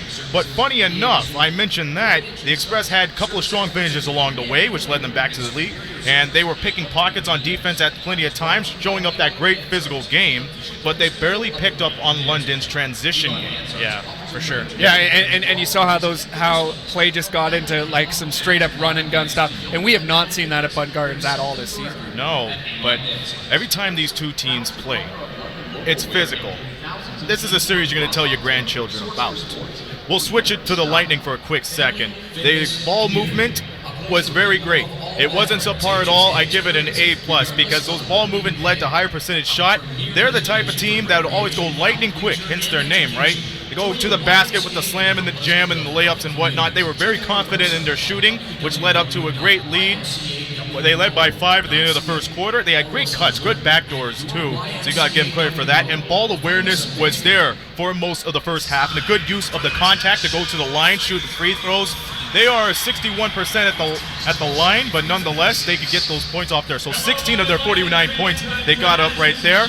Defensively, they were great switching off the pick and rolls situations because they had good communication. And once again, we go back to the good transition game that led it up right there. So that's really one of Windsor's vices right now, how to get back on transition. Because the Lightning, once they get in a groove and a great shooting percentage, you can't stop them. But it's a close shooting percentage game right now. Windsor 43, almost 44% from the field, and London Lightning 43% from the field. So not surprised at that stat right there. Talking a bit about the London Lightning, their big performer in this game so far has been Akeem Wright. 11 points, 10 rebounds. Akeem Wright, great follow-through guy. I mean, we look at him right there. 11 points, 10 rebounds, double-double game already. I can't believe it, but this guy, one of the most underrated players in the NBLC. Now, we go back to the Express for a quick second, and now even though his game was minimal so far, I give props to Shaq Keith. Well, you might say minimal, but look, 10 points from him, 3 rebounds, 2 assists, but you know what? Here's the reason why I think Shaq Keith is putting in the work right now. He put in a great physical game. He's the one that's finishing strong on the Express side. That really boosted up Windsor's confidence to play as physical as they are right now. But we look at the team foul situation. It is getting cutthroat right there. Cut the tension with the night. 21 team fouls for Windsor, 14 for London. But yet again, physical game. And I expect to see most of that and more of that when we go to the second half. Mr. Sanders, let's talk a bit about that second half. Well, what do you see? Well, you know what? If you're the Express, you got to stop falling for those contacts. And you want to know why London's beating you on the transition game? Is because of lack of communication. Nobody's going back out there. Nobody's picking up pockets. Nobody's picking up or switching up right there. So you have to communicate. Quit falling for the contact because you're pushing yourself right up front. If you back up, create some space right there, you will not get the contact. Offensively, they need to have crisp and better cuts. They need to be better off the dribble and finish strong. There is a reason why they were shooting outside as much as they were, and they're 33% from the threes right now, because they felt a little intimidated by London's defense, especially in the zone when they could just cut right in. Yeah. So my advice, better cuts, better backdoors, better off the dribble, and stop falling for the context. But for London, however, as close as this game is, it's only a 1-point game.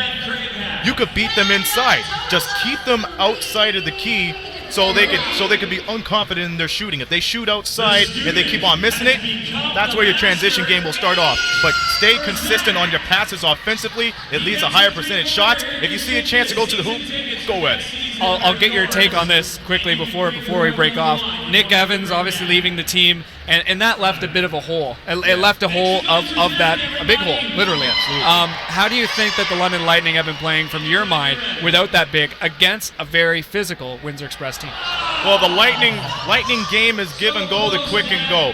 Nick Evans leaving, obviously, some people might have left a bad taste in their mouth. Like you said, it left a little bit of a void. But how they kept on playing the way they were, physical. Not against the Express, not against the Riverlions, but against every other team. Because the name of the game in the NBLC is quickness and physicality. So I believe their physicality, their confidence, and their pride kept them in the cream of the crop of the Central Division. So they've been really positive about it from the outcome of all that. They put up a really good product in the first 2 rounds, and I don't expect it to stop anytime now. Let's get some predictions in. I'll save London for Windsor for last, but let's start out east with Halifax and St. John. How do you see that one panning out? Well, you know what? Everybody's talking about Halifax or how strong they are. I mean, Justin Johnson out there, very powerful, really powerful guard out there. But St. John has been really on a great tear in the second half of the season. Ask me. The physicality, the give and goes, the ball handling, I mean, they were confident. They were confident near the end of the season. Rob Spahn did a good job about it. I mean, after taking a year off coaching the Rochester Razor Sharks back in the PBA undefeated record and championship, it brought that little confidence and pride into St. John's. So they were a close second. If Halifax didn't go on a great winning streak as they did, they could have been first. But ask me, St. John's going to come out of it. 6 games. It's going to go to 6 games. St. John's, we'll see you in the NBLC finals. Well, you already just alluded to what your answer is going to be for London versus Windsor. Well, you never know, but 6 games as well. If Windsor wins this, you know that obviously takes home court away from the Lightning, even though Game 2 is right here. This game is all about confidence and how you deal with pressure. Now, pressure makes a person do funny things. Some do great things. Some rise to meet it, and some deny that it's there even though they know it is. Whoever wins this will gain home court advantage, and they will win Game 3. And then follow it up with Game 5 and 6. So if the Express pull this off, they'll win the series. If the Lightning come back, I see big things for them, and they'll go to the championship, and they'll beat St. John. The Express 16-4 record at home so far this season. It's hard to battle against that, I guess. It's hard to play against in Bud Gardens too. I mean, great fan support and the great way the Lightning compose themselves in situations. Like there were plenty of games where it was a close call. I mean, I seen a buzzer beater by Nick Okori, or most call you Nick Oscori, earlier in the season, and the way they kept composure is how you stay in the game. You gotta stay focused in the game. Sometimes you gotta take the crowd out of it. But if you regain the composure and remind yourself that there's still time on the clock, the Lightning could go away with it. But if you shift things back to Southern Wise at the WFCU Center, it's a different story. So 100%. It's a hard home court advantage right here in this series, but that's why we like the NBLC. It's the pressure and how these teams cope with it. Aaron, absolute pleasure. We'll leave it at that. Thank you. Thank you very much. We're going to take a quick break. We'll be right back with the third quarter of play.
Game 1 of the Central Division Final.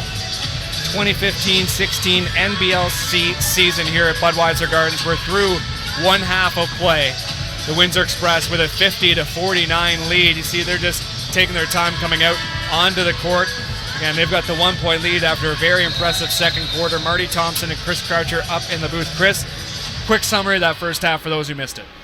Well, first half for the London Lightning, they did a really good job, but they also left a lot of points on the floor. So did the Windsor Express. And Windsor did a better job of cleaning that up in the second quarter, as London was still missing their free throws. There was still some layups they could have had. Windsor just played a very consistent second quarter, nothing crazy. They just stayed stable, and that's what gave them the lead here as we head into this third quarter. Taking a look at some of the numbers, the London Lightning only shot 42% in this game, which is kind of baffling considering they were at 60% at the end of the first quarter. And the three-point shooting for both teams, Windsor's tried a lot more. Windsor's tried a lot more than the Lightning have, to the tune of 15 to London's only 8, but Windsor's made 5, London's made 3, so London's shooting better from the three-point line. Unfortunately, hasn't really yielded great results for them. They did a good job of coming back at the end of that quarter and stopping the Windsor run, but now it's about getting a run of their own and seeing if they can take charge. Akeem Scott moves it across. London's starters back out on the floor. Here's Nick Okori for 3. Can't quite start up this third quarter the way he would prefer. Regardless, here come the Express. Bennett backs into Scott. Still backing in there, looking for a bit of space. You see Chris Commons mucking up the two of those London Lightning players. 10 seconds on the shot clock. This is Brandon Robinson, the hot hand for the Express. Misses that 3. So back-to-back stops to start this one. Scott moves it in, moves it up. Can't drain it, however. And now here come the Windsor Express. Here's Tony Bennett. You got Brandon Robinson on this near corner. Bennett trying to find some space. Runs into a Corey. This is a 3 on the far side. It's missed there from Billy Rush. Whew. No one can seem to score any points here in this third quarter. Marty Thompson and Chris Croucher up in the booth. London in white, Windsor in red. There's going to be a foul against the Express. I like the mentality there from Akeem Wright. We mentioned some of the foul trouble Windsor had in that first half. A lot of their bigs with 3+ fouls, and that's going to be another one there. I believe that one was against Billy Rush. I'm not sure there. Keep in mind, Maurice Bolden has come into the game. He's already got 3 fouls as well. Well, you've got 3 on Bolden, 3 on Jolly, 3 on Commons, 4 on... none on Jolly, 4 on Commons, 3 on Williams Jr., and 4 on Theo Davis. So the Windsor Express running into a little bit of foul trouble with their front court.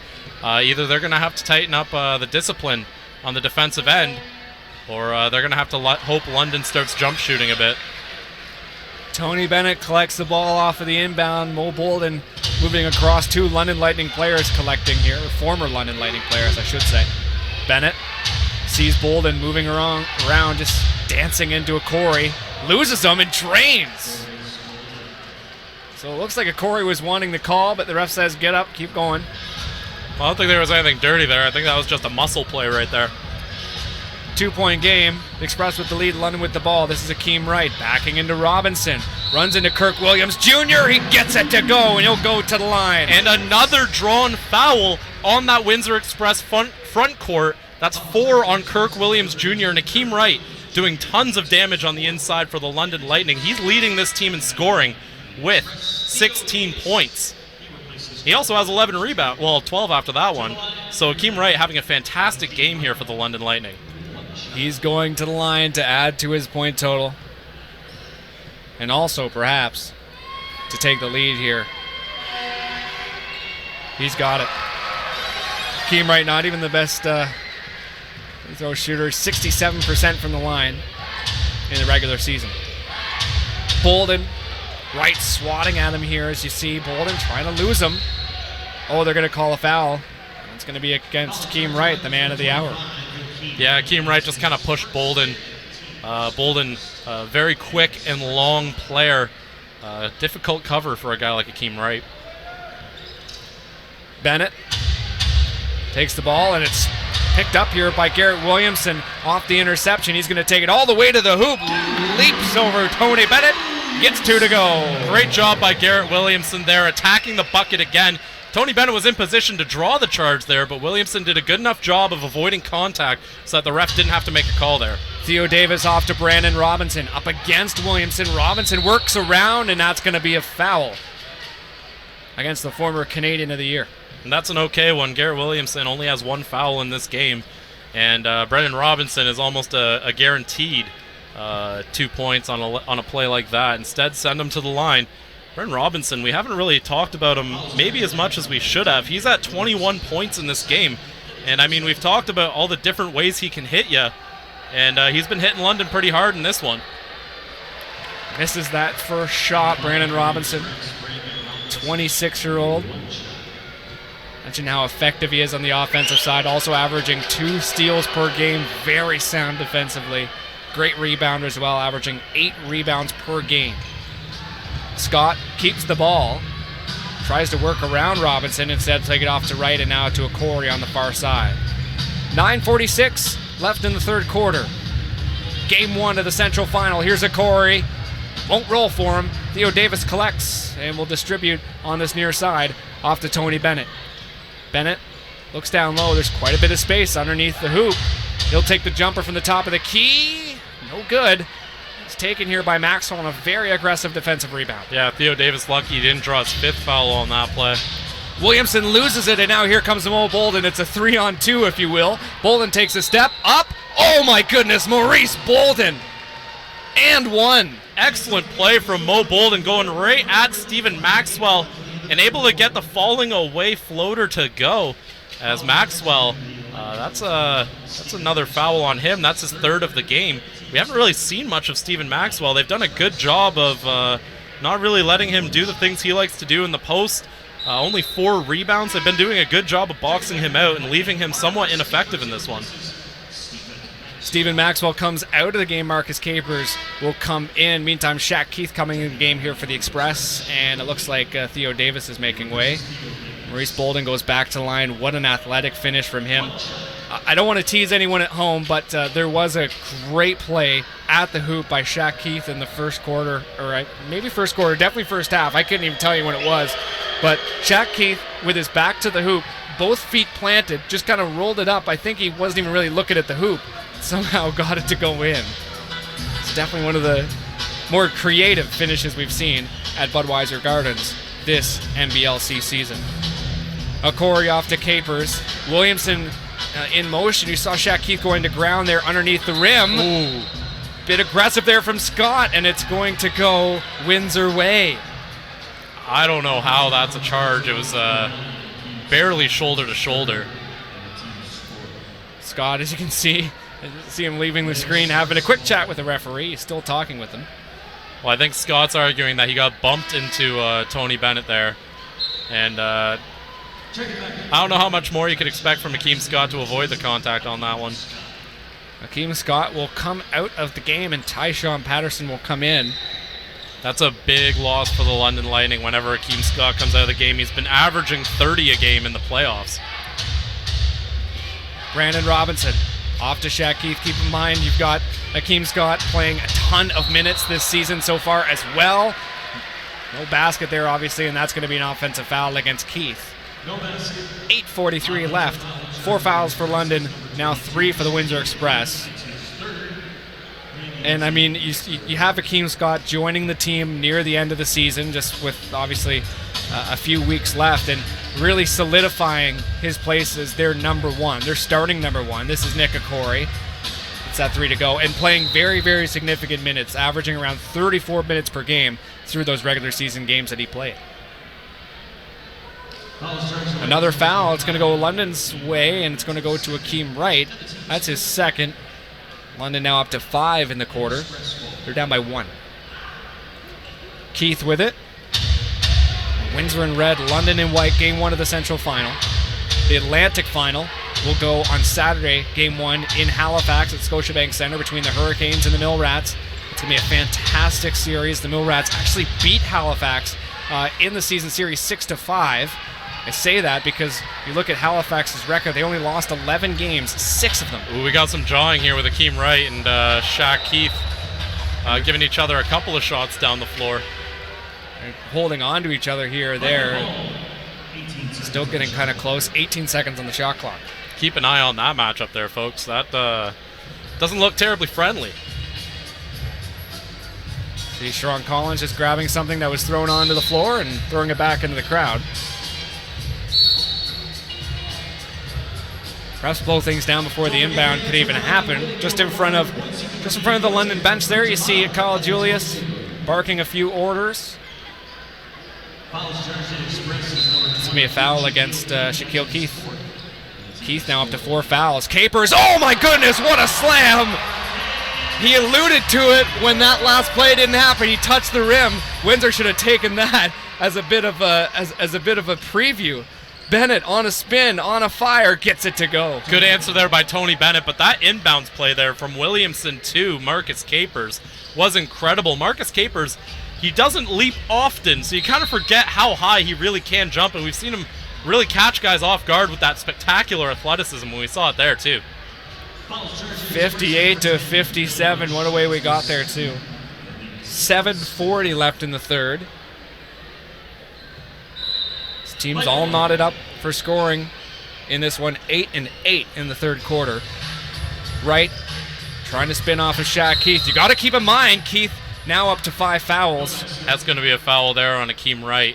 He got his arm around. I didn't see who was defending him there, but he got his arm around him, and you can't do that. 1 point game, still 6 fouls for London, 5 for the Express. 24 fouls for the Express so far in this game, 19 for London. Brandon Robinson collects it. Capers trying to match him. Oh, it's just too easy for Brandon Robinson. That's now 24 points for him tonight. Haven't seen a whole lot of Chris Commons as well. Chris, you've kind of got those two talisman that the Express look towards down low. Commons really hasn't been there tonight. Williamson somehow keeps the ball. Tipped here by Maurice Bolden, and now here come the Express. Lots of numbers forward. Robinson wasn't expecting that. Now here comes Keith. Spins.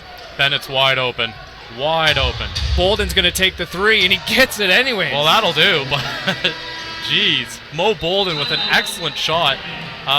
Coming out of this timeout, we're going to see a rather unfamiliar face. Taylor Black was about to come in there for the London Lightning. Instead, they're going to call a timeout here as we see the Express slowly starting to creep ahead. And right now, this timeout is about making sure they don't get too far ahead, trying to control this Windsor run. Yeah, you see Taylor Black coming in. Really, London's only real big, if you want to call it that in the conventional sense of the word. But he only played in that Orangeville game very briefly. I believe it was the third game after pretty much the series was all said and done. That's very interesting. I talked with Aaron at halftime about the lack of Nick Evans. I guess your thoughts on that and using Taylor Black moving forward. Well, one of the ways the Windsor Express have really rendered London ineffective here is that they've had great interior play, and what was the hope was that the Windsor guys would grab some fouls and be in trouble for that, but instead they've done a good job of staying disciplined, and now London needs to react with a big of their own because they've been trying to small ball them all game, and the game's starting to get out of hand. So they're going to try and bring in Taylor Black here, match them for size, and hopefully a guy like Stephen Maxwell or Akeem Wright can get a little more space from it, just because they'll have that bigger guy on the inside. And it'll also stop Windsor from driving to the basket as well, because you've got someone who can stay in there and clog the lane.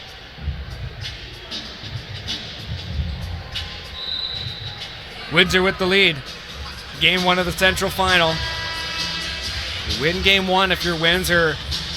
You retake home court advantage, and that has been massive for them this season, including playoffs. They are 16-6 at home at WFCU Center. It's a big advantage for sure. Anderson fakes the pass down low. You see Taylor Black in motion there. This is Ryan Anderson for three. It's no good. London go to the three ball after that timeout. Robinson off to Billy Rush. Couple changes here for the Express to keep in mind. Rush back in. Robinson up against Black. Bit of a mismatch. You see Anderson kind of reaching in on Robinson as he passed by. He's going to put Lightning over the limit there. Foul will go against Black. His first, obviously. Brendan Robinson going back to the line. 24 points. 4 rebounds as well. Not sure this was the time to really go to your bench guys for the London Lightning. Robinson's going to miss the first there. But all these guys in for the Lightning right now coming off the bench, and I don't know if this is the time for a second unit. You're down 6, and most of your points have come from those first unit guys at this point. Robinson gets that second one. Windsor with a considerable lead considering how close this game has been to the first 2 quarters. Anderson in motion. He can shoot a 3. Patterson can shoot a 3 as well. He's going to go for it here. Over top of Bennett. Can't get the roll. Black can't get the ball. Very physical stuff up against Robinson from Black. Pressure here from the Lightning. Yeah, trying to take the ball from Robinson as he hadn't even crossed half yet. Bennett takes it off to Billy Rush. One thing Windsor has, they've got some very good ball handlers. Obviously, Tony Bennett, one of them. He has the ball. Trying to move around Patterson, taking it to the hoop. It's tipped out, and Mo Bolden will collect with a fresh shot clock. Takes it over. Here's Billy Rush. He fakes it. Swatted there by Taylor Black. Great play there from Taylor Black to get up there and get that garbage out of here. Great play from the London Lightning big. Taylor Black making his presence known here at Budweiser Gardens. Mo Bolden off to Bennett up top. 12 seconds on the shot clock. Robinson waits for the key to free up. He's going to take a fade. This will be for 2. Hits the back of the rim. Maurice Bolden with a big offensive rebound. Yet again, Windsor applying the pressure. Bolden gets that one to go. Tough basket there, but Mo Bolden having himself a good second half here. He's up to 10 points on the game. Pardon me, make that 12. So he's had a huge second half here for the Windsor Express. Keep in mind, he's still on 3 fouls. Really didn't play much of the first half because of that. Patterson takes it, misses, tipped. Who's got it? Billy Rush does. There's the pressure again, Chris, as you see London trying to maybe try to steal a ball here. Black can't get that block to go. Robinson pumped as that makes it 68-57, by far the biggest lead we've seen this game. Ryan Anderson moves it across. Will London go to the 3 ball to try to get themselves back in? Great play there from Mo Bolden as he chirps Ryan Anderson on the way back. No look pass, and here we go. Tony Bennett misses the 3, and now here comes Tyshawn Patterson in Billy motion. Billy Rush is down. Billy Rush on the floor. Patterson fakes up, no good. Another stop. London unable to execute on the offensive side. The Express now outscoring London in this quarter, 18-8. Now we see Akeem Scott coming back into the game, and answering right now for the Windsor Express, Superman Johnson coming into the game. I questioned the use of the entire second unit here for the London Lightning, but I think the goal was that they needed to rest their starters and get some energy, so we'll see how Akeem Scott performs coming back into this one. He's got possession. He's only got 9 points. We only say 9 points because he's been averaging 30 these playoffs. Anderson, baseline jumper. Misses. Black, offensive rebound, but he loses it on the way up. Great distribution there from Alex Johnson to dish that one off to Mo Bolden. If I'm Bolden, I go at Black right now. Yeah, it's Bolden versus Black up top, as you can see. He wants the ISO. Jumper, top of the key, and he gets it. Mo Bolden, hot hand. Mo Bolden's cooking right now, and he is having himself a game. That's 14 points in this game so far, and he's been fantastic. Scott takes it up, and you see Johnson going to ground. A couple Express players getting mixed up there. They're going to see if that was a goaltend or not. If it was a goaltend, that's going to be an and one play for Akeem Scott. 70-57, the Express off to a big lead here. Perhaps a bit of frustration on the London side. You see Scott having a chat with the ref. No baskets to call. Oh. And it's going to be a foul against the Express. First foul against Alex Superman Johnson.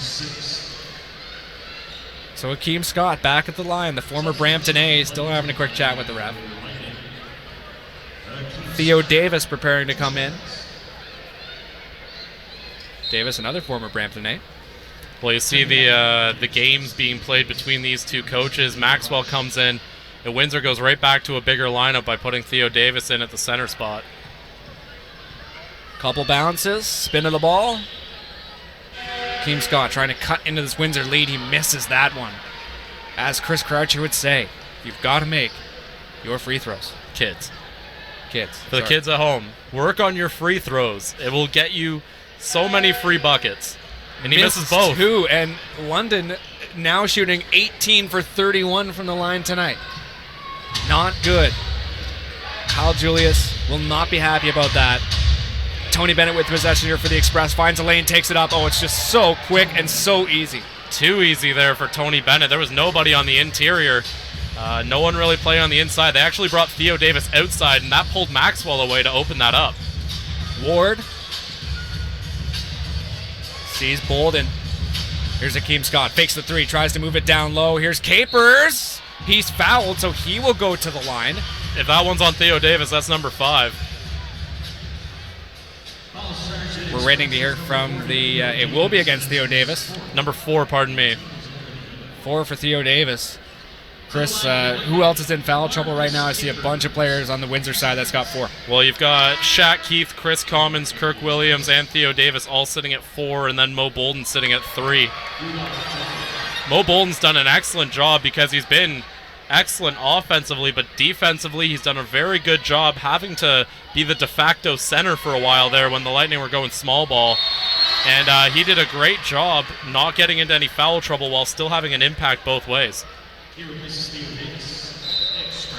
3 minutes left in the quarter. Theo Davis came out of the game there. We got Jolie back in. Johnson to Mo Bolden. Snaps the ball. He's up against Capers. Spins, fires, top of the key. Of course, Maurice Bolden will get it. The former London Lightning player wreaking havoc on his former team. Well, for years we've been saying Maurice Bolden is oozing potential, and in this game we're seeing what happens when he's got it going on all cylinders.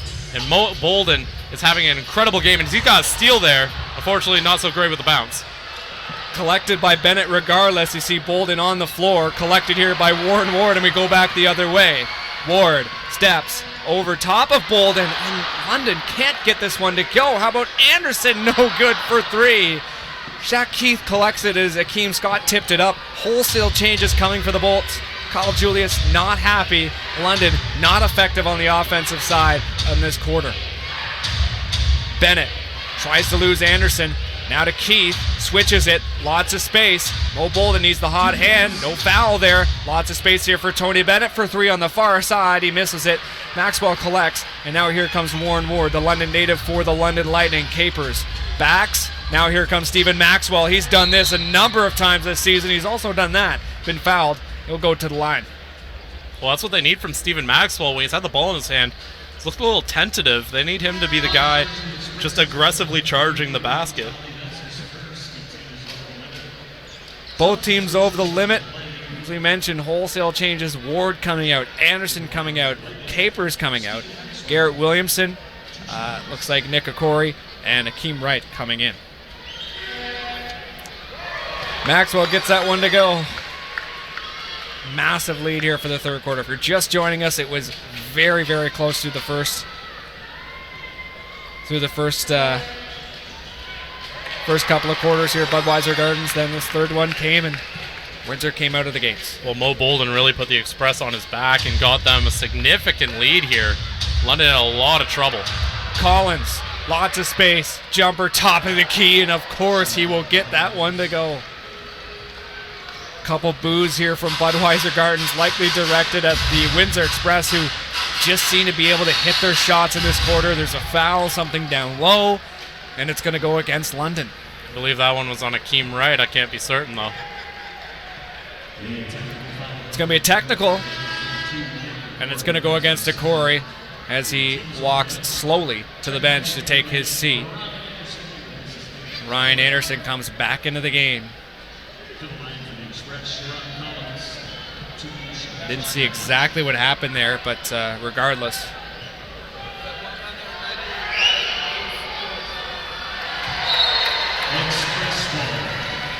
$76-61. This arena is quite quiet. There's not a whole lot to cheer about when your team's down 15. Johnson with it. You mentioned how effective Windsor is at home. Oh my goodness, Alex Johnson, Superman gets up for that one. He's leaping. He'll drain two. Great job by Superman Johnson, and this has just been an onslaught from the Windsor Express. London Lightning need to do something here. I'd call a timeout if I'm Cal Julius, because nothing's really working the way they want.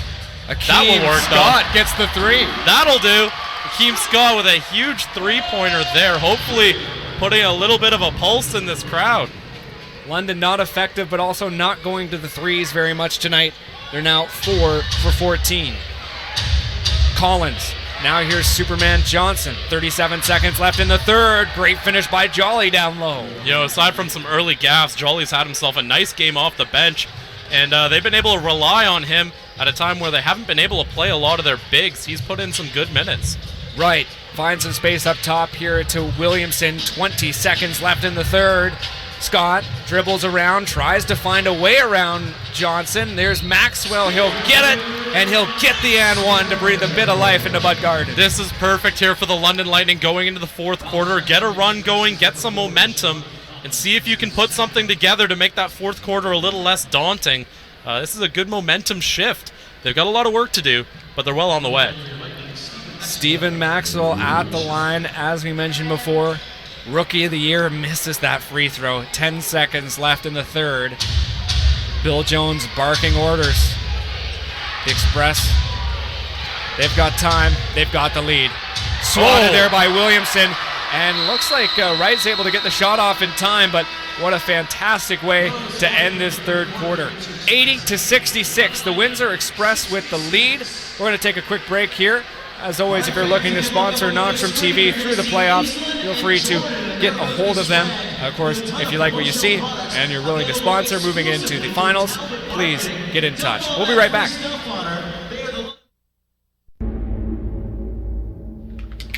Do you love me? Of course I love you. Hey, guess what? I got a job interview tomorrow. Hunter, you're not listening. How do you know that my love for you is real? Is any of this real? You have delusional psychosis. Quote, you're now working for a powerful drug cartel.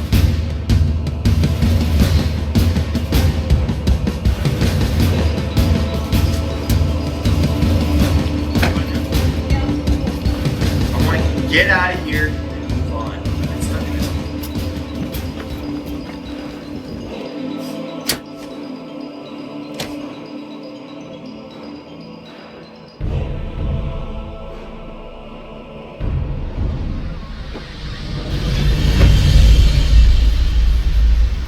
Sometimes love can blind people from reality.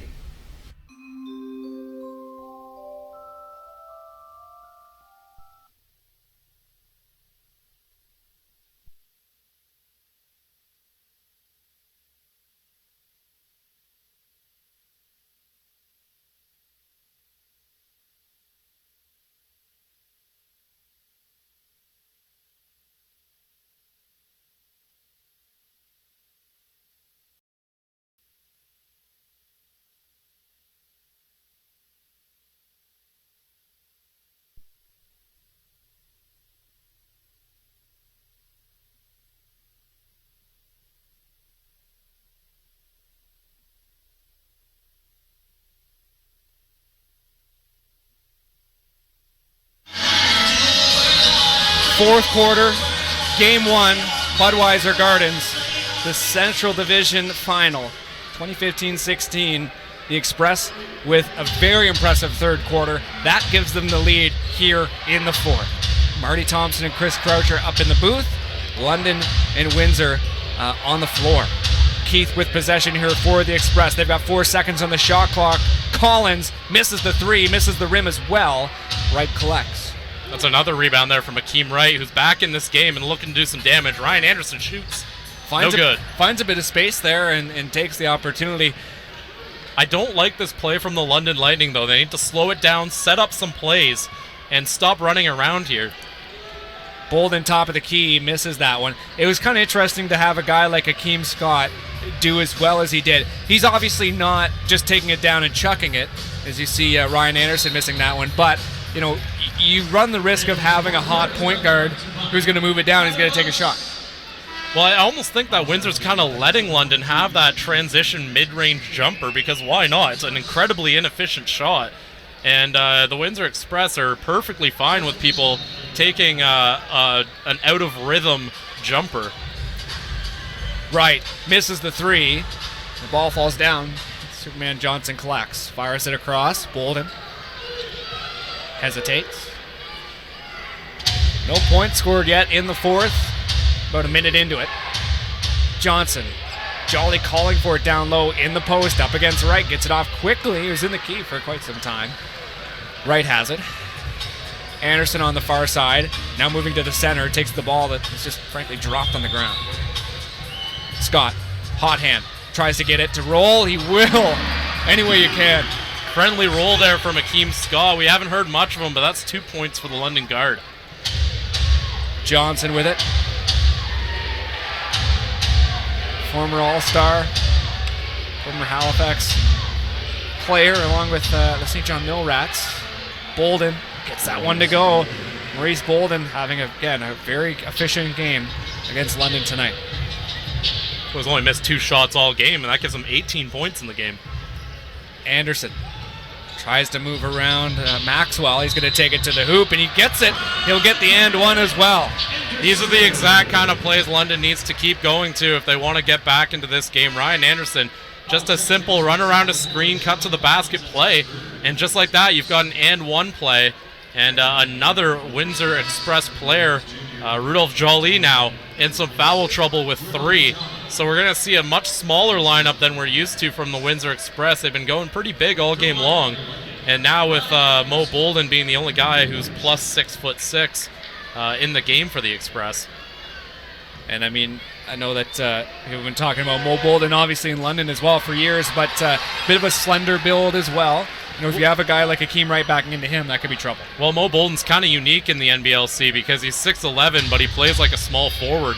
And that tool set can be very dangerous. As Tony Bennett, oh my goodness. Great, brilliant extra pass there from Mo Bolden, and Bennett, the vet, wide open and able to nail that 3. We haven't seen too much of Tony Bennett in this game, but that'll give him 10 points. And he's done a great job here to nail that shot. I love that extra pass from Mo Bolden, though. Those are those little plays that separate a good team and a great team. And the Windsor Express, obviously, a great team, 85-71. What a time to take the lead and take a substantial one at that. Scott tries to find some room down low, and Chris, I want to get your take on this. Should London start shooting threes rather than just trying to charge to the hoop every play? I think it's a little early to start chucking, but they certainly should be looking to have guys like Warren Ward and Ryan Anderson trying to get into this game.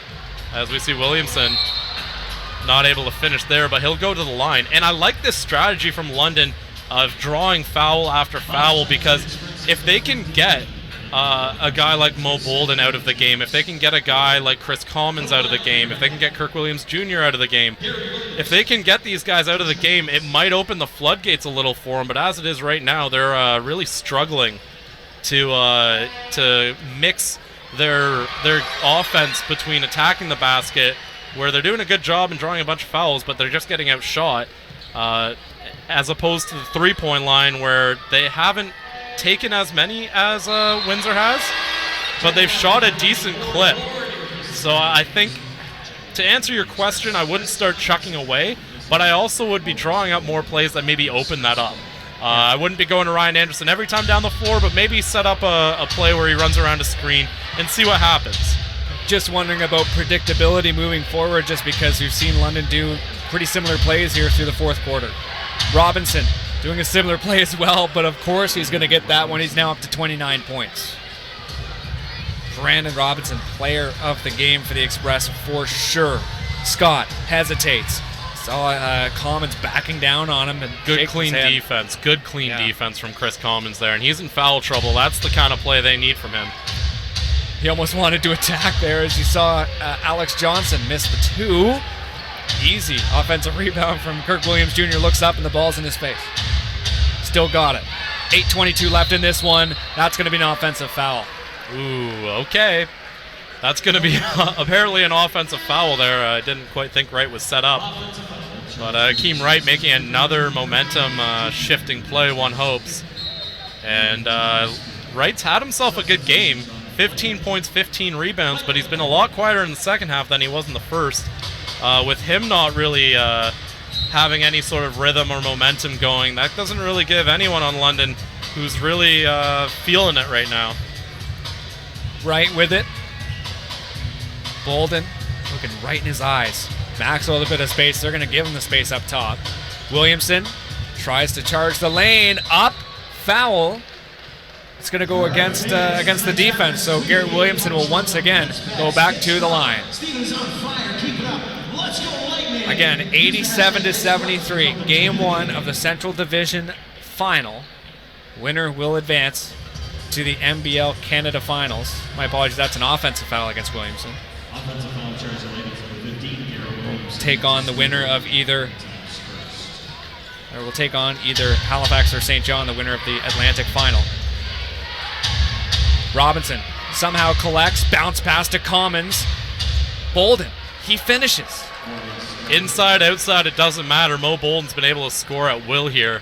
And if you're looking at game 2, as I imagine London Lightning should be at this point, Mo Bolden's a guy you got to watch out for. Bennett gets the 3, or my apologies, Tyshawn Patterson gets the 3. Johnson contesting there.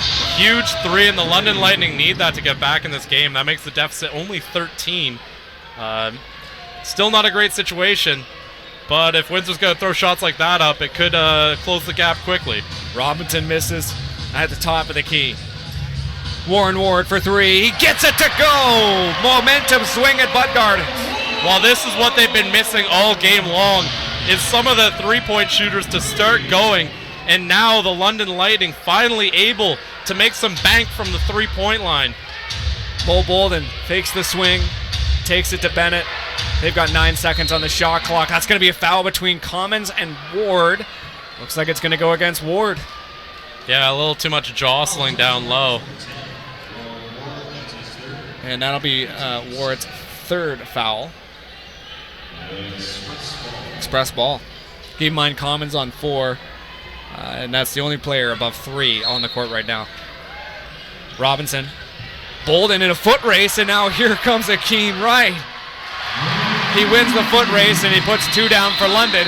Forces Bill Jones to call a timeout. Well, right now, London just on a roll.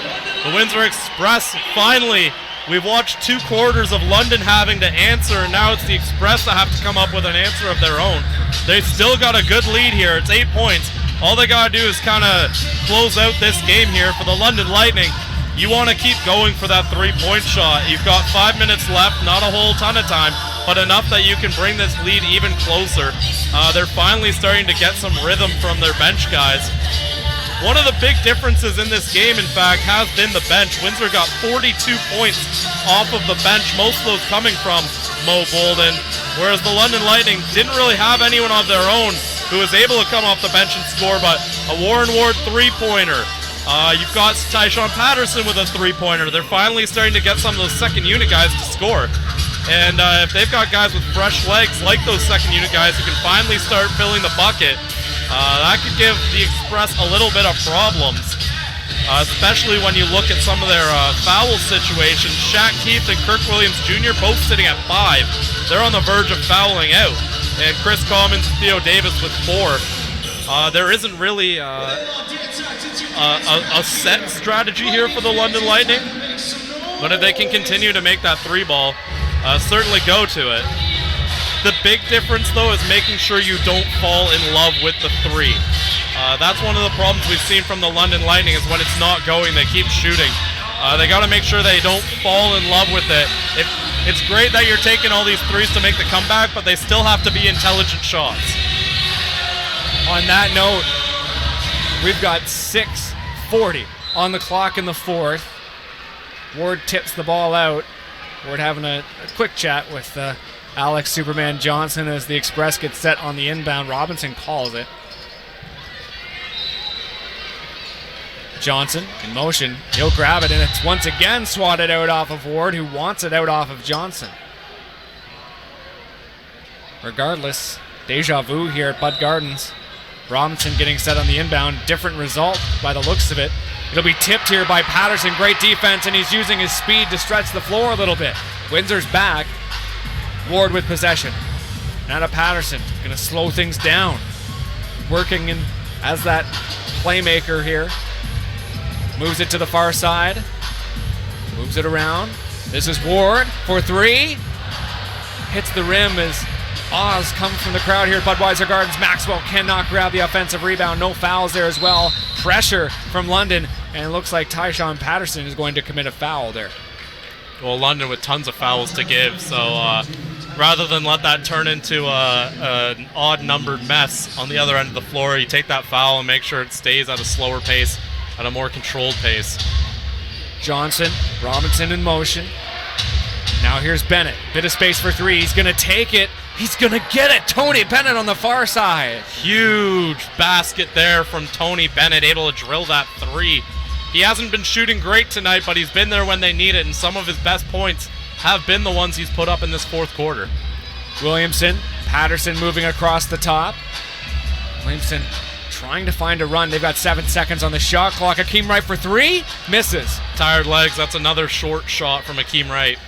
Just hit the outside of the rim, and the ball pretty much got directed straight to the ground afterwards. Rarely see that.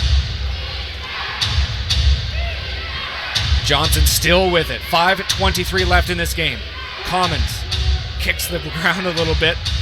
Matching up against Maxwell. Deep three. Alex Johnson misses. Chris, I saw you shaking your head there. Yeah, Patterson got caught there trying to steal, and it left Johnson wide open. Williamson with two, though. Beautiful little layup there to keep this run for the Lightning going.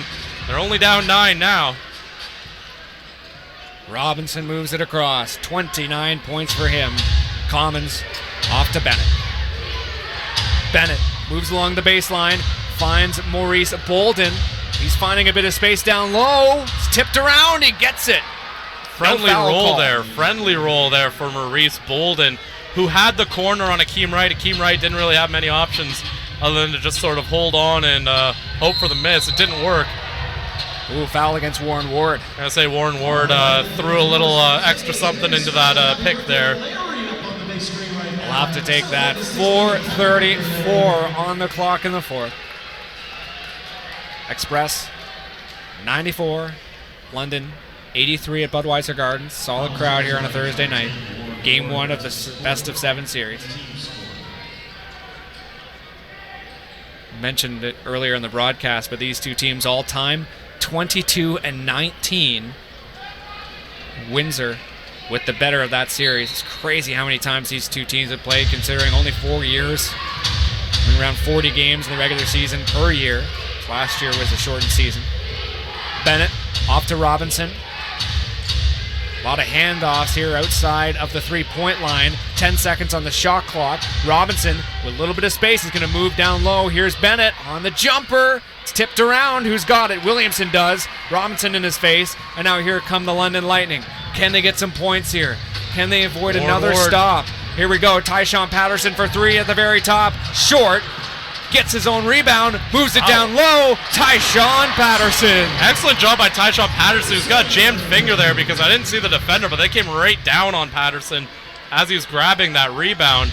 But that was making something out of nothing there for the London Lightning. It was not a great looking possession, but Patterson made up for it. Patterson still wincing as he comes down the court. Bennett can't get that roll as the players waited on it to see if it was going to roll in or out. Patterson, why not again? Oh my goodness, Tyshawn Patterson. Tyshawn Patterson is feeling it, and folks, don't go anywhere because I think we have ourselves another playoff classic. Only 6 points with 3 minutes left. Stay tuned. Johnson with it. Windsor with a blip in this second half. London crawling back into this game. Bennett 6 seconds on the shot clock for three. It looks good, and it is. Ooh, daggers. Ice running through the veins of Tony Bennett on that shot. Excellent play by the veteran guard for the Windsor Express. That's another clutch three-pointer from the vet. Bennett now 3 for 8 from beyond the arc, but all three of them have just seemed to be daggers. Warren Ward contested, misses it. London can't answer back. Bit of a rush shot there from Warren Ward. I'm not wild about that shot. As the London Lightning again find themselves down 9. Tony Bennett with the perfect answer for that London run. Bennett fires it down low. Robinson catches Patterson trying to cheat, and he gets that one at the hoop. Timeout, obviously, by the London Lightning. It's an 11-point game. You see how excited those Express players are. This is a massive game for them to win game 1 at Budweiser Gardens. Can they do it? We've got 3 minutes to go. Well, the Windsor Express have done a great job at having an answer for everything London has thrown at them. And even though they've let London get some baskets that I'm sure, looking at the tape, they're going to want back, they've still managed to do an excellent job of preventing London from getting the open three-point looks that they love. And you just look at some of the numbers for the Lightning. They started off so hot, but they're only shooting 40% right now. And the London Lightning just need an answer of some sort. We thought maybe it was starting to come from guys like Tyshawn Patterson and Warren Ward from the three-point line, but it has since slowed down for the London Lightning. Well, Windsor's in a very good spot right now. We just mentioned it off the top of the show, and I wanted to bring it back up again. I believe I said it. If Akeem Scott can't fire on all cylinders, where does it leave this London Lightning team? Well, Akeem Scott's had an alright game, 14 points on 5 of 10 shooting, but there's been so much rotation in the backcourt. I don't know if anyone was going to be able to get into any sort of a rhythm there, but Tyshawn Patterson's maybe the guy I'm leaning on, assuming he doesn't get taken out of the game here. No, he's still in there. Tyshawn Patterson's the guy I'm leaning on for London because he's looked very good. He's one of the few guys on the London Lightning who seems to have that little extra jump to his step there. I'd look to him if I'm the London Lightning, maybe drop some plays for him, but we haven't really seen a ton of set plays from the Lightning in this quarter. 2.5 left. London, you think they've really got to get some points going here. Williamson gets fouled. He's going to go to the line. That's 5 on Chris Commons. And that brings the Express up to 6. So it's going to be foul against Maurice Bolden rather than Chris Commons. So now with 2:20 on the clock, a familiar face goes to the line, Garrett Williamson. We mentioned before, Williamson, very limited appearances in the regular season. Really not his fault. Plagued with injuries, coming in during these playoffs and just crushing it. Having a fantastic postseason for the Bolts. Williamson gets the second, missed the first one though. It's a 10-point game here at Budweiser Gardens. 2:18 on the clock. Johnson, Ward, matching up against him. You see Johnson just losing Ward for a brief moment. Robinson waits. Patterson trying to back up. Bit of a mismatch. Robinson takes it. Somehow gets it off to Commons. There's 5 seconds on the shot clock. It's going to go London's way. London needs to get some of their jump shooters going right now. Down 10. Now's the time where you maybe start chucking some threes because they got to get rid of a lead quickly here. Williamson off to Tyshawn Patterson. 2 minutes to go. Williamson top of the key trying to move around Mo Bolden. Fouled again. And once That's again, 5 on Mo Bolden. Williamson will go to the line. So you mentioned it earlier, Chris, trying to go down low, trying to get this Windsor Express team in a bit of foul trouble.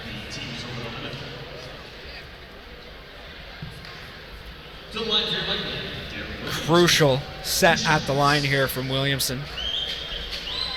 Down by 10. Gets that first one to go. Free throws have also been a huge storyline of this game for London. Shooting 63%, but through the first half they were somewhere quite a bit below that. I think one thing we've seen in this series is the physicality as Commons and Wright get into it a bit there.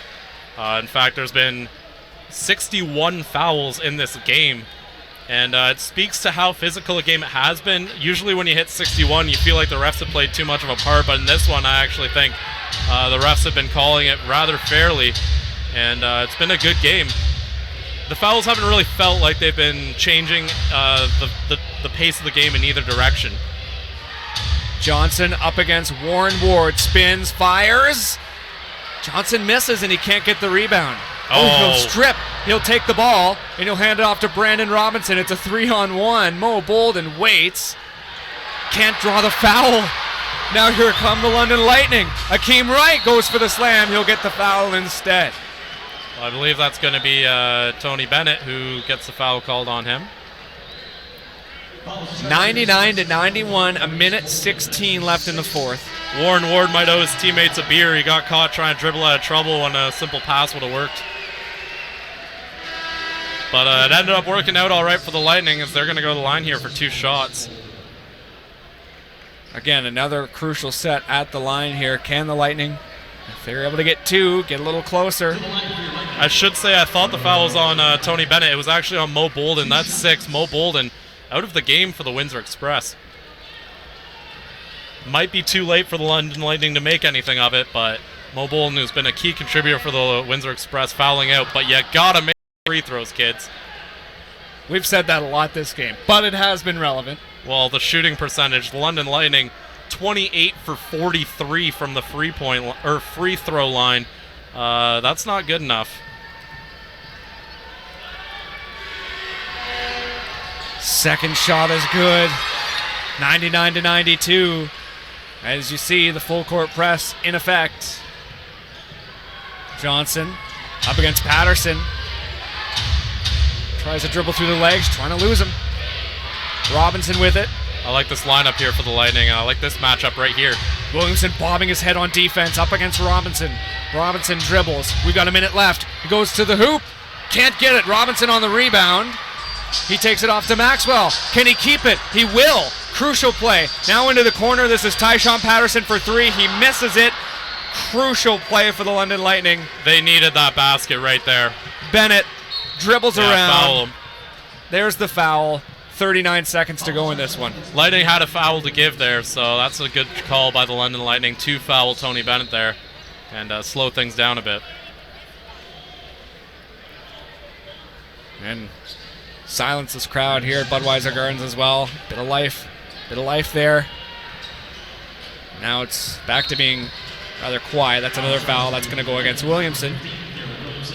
And that'll be his 5th, so another player racking them up.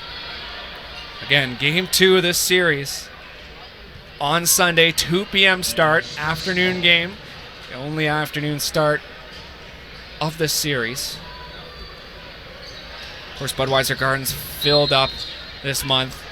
Lots of games going on. Congratulations to the London Knights who won the OHL Championship last night in Niagara.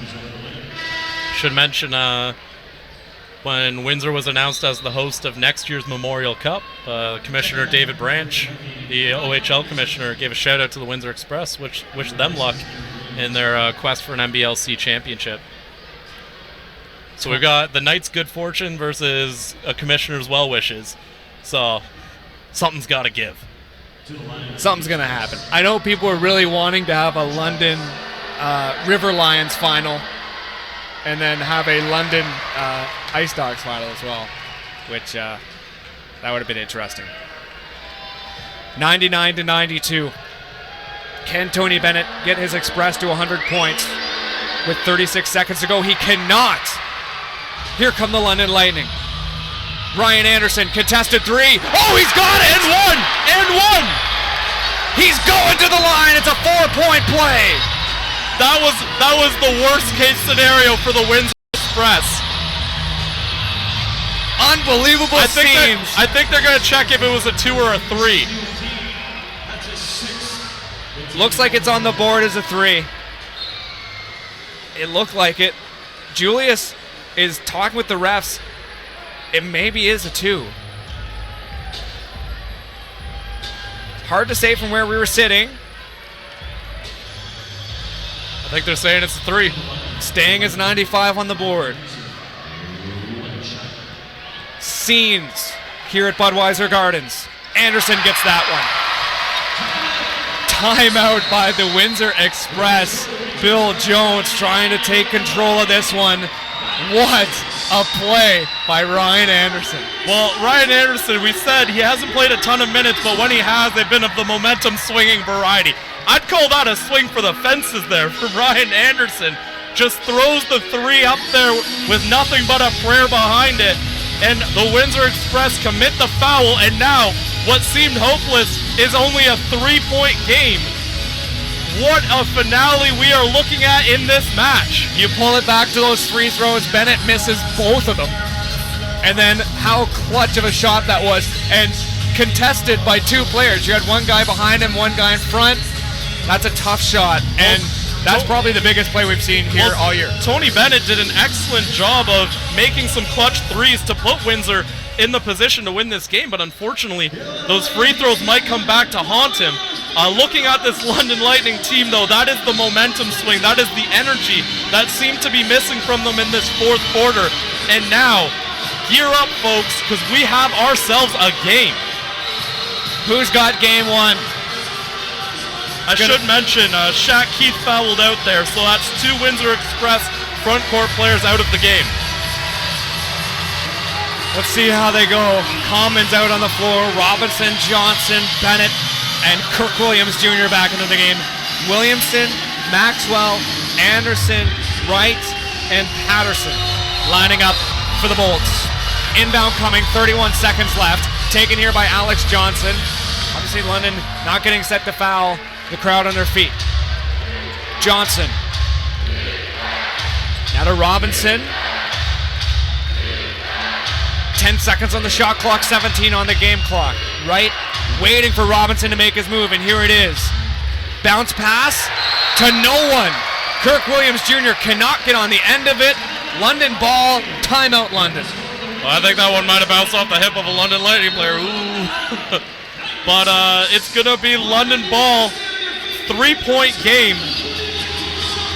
My goodness, Marty, we have seen a lot of exciting games. And why can't these guys play a normal game? They have every single one. Has to make my heart just beat out of my chest, because we have another nail-biter here as the London Lightning look to come all the way back, down 15 at one point in this fourth quarter. Now find themselves setting up, drawing up a play for what potentially could be the game-tying 3-point shot.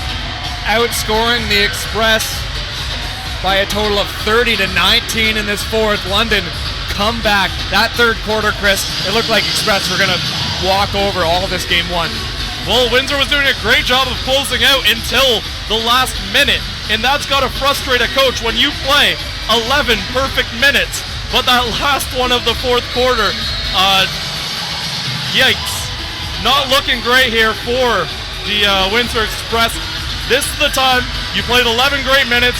You gotta tap into that a bit more and try to get a stop here desperately. Let them have a 2. Let the Lightning have a 2. Yeah. But you cannot let them have a 3, and you cannot foul them. 11 seconds. You cannot foul them when they're shooting a 3, I should say. 11 seconds. 11.1 to be exact. Might even be a Windsor strategy here to just foul and let London have 2. Last play of the game, perhaps. Akeem Wright gets set. Patterson in motion. Here's Ryan Anderson. He's in the corner. 8 seconds. Great He's going to switch. try to make a move. He's going to try to take the 3 on this near side. No basket. They're going to say fouled. No basket. Ref's going to blow that down. What was the call there, Chris? Did you catch I it? believe they were calling Alex Johnson on the foul. I'm not 100% sure. We'll try to figure out what the refs are saying here. That looks like that's the case. Yes, so Ryan Anderson will go to the line with 3 points, 2.6 on the clock. What pressure. Oh, a little bit of rough stuff here. Brendan Robinson needs to get out of that scrum. I don't know what he's doing. Robinson right in with the London Lightning players who are talking to Kyle Julius, being held back. The refs also making sure to push the players back here. Robinson still wanted to have a quick chat. Looks like it's to the ref. But what a call for the refs to make here, because Ryan Anderson goes to the line, 3 shots, 2.6, gets all 3. Well, this might have been a much harder call for the ref to make if we were in Windsor, but the London Lightning getting a chance, going to the line. I was saying he's shooting 2 or 3. Either way, Ryan Anderson, an 80% free throw shooter, he's going to go to the line. It's only 2 shots. They're saying it's 2 shots, which he'll get that first one. 4 seconds on the clock, rather. Well, London's either going to do a miss on purpose or they're going to have to make this and foul immediately. Here we go. It's there. He gets it.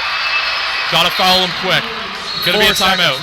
4 seconds. So Kyle Julius had a quick word with Ryan Anderson before he walked to the line, and that must have been it. We're not trying to intentionally miss this. Let's try it. Let's get the 2 points. Yeah. Try and get back down the floor. I like the call. I'm not sure the timeout situation. I hope London has one left because they're going to want to set up a play if they're able to get this. If I'm the London Lightning, foul Windsor immediately. Yep. Get the steal if you can, but just foul Windsor as soon as you can. Save as much clock as you can. I hope they have the timeout because if they do foul, Windsor makes their shots. The Lightning are going to need to have a timeout to set up a possible final play. This could be huge. This is the game right here. If Windsor's able to inbound it and kill, I'd say even 2 seconds. Yeah. Likely it's their game. That's all it would take. It's all it would take. We've seen some. If they make an open pass, if they make any open pass, 4 seconds is going to go by awfully quick for the London Lightning if Windsor's able to get an inbound to anyone who's open. Whew. 1 point game, 4 seconds. Those are the numbers you need to know. 99-98.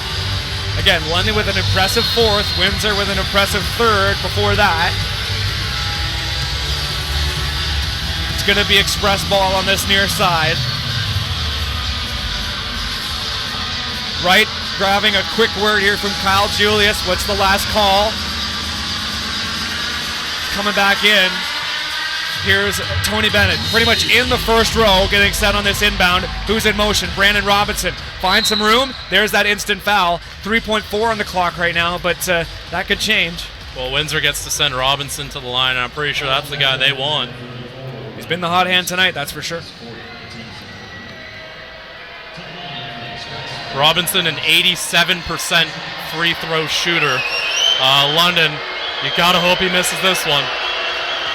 We just got loud here at Budweiser Gardens. Robinson misses the first one. Uh-oh. They only needed him to miss one. Now a 2 will do.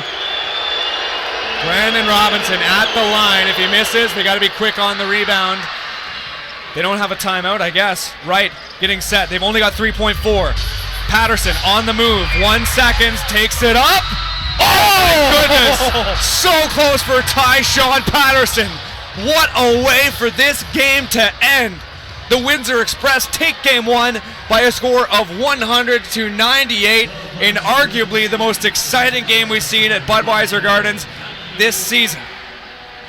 What a game. We have potentially 6 more of these? Well, okay, so London didn't have the timeout at the end. That cost them. Yeah, and Tyshawn Patterson did just about everything he could on that one. He got the ball up the floor quickly, fired right before the buzzer, and the ball just did not bounce the London Lightning's way. That is a tough way to lose. But what a valiant effort from the London Lightning to come almost all the way back. That was incredible. But also, great job by the Windsor Express. That was good quality basketball from both sides. Very different from the first round for both teams. What a game. If that's what we're going to have for the rest of the series, it's going to be a fantastic I'm not going to make it. I'm not going to make it if we do this the whole series. I'm not going to make it. Game 2 on Sunday here at Budweiser Gardens. It's an afternoon tilt. It's going to be a fantastic one. Knoxstrom TV here, we will have it. Again, if you're interested in sponsoring us through the sponsoring Knoxstrom rather through the first through this series and into the finals, please get in touch. So again, for all of us here on the broadcast crew, thank you very much for tuning in. Final score: Windsor 100, London 98. The Express take Game 1 of the Central Division Final.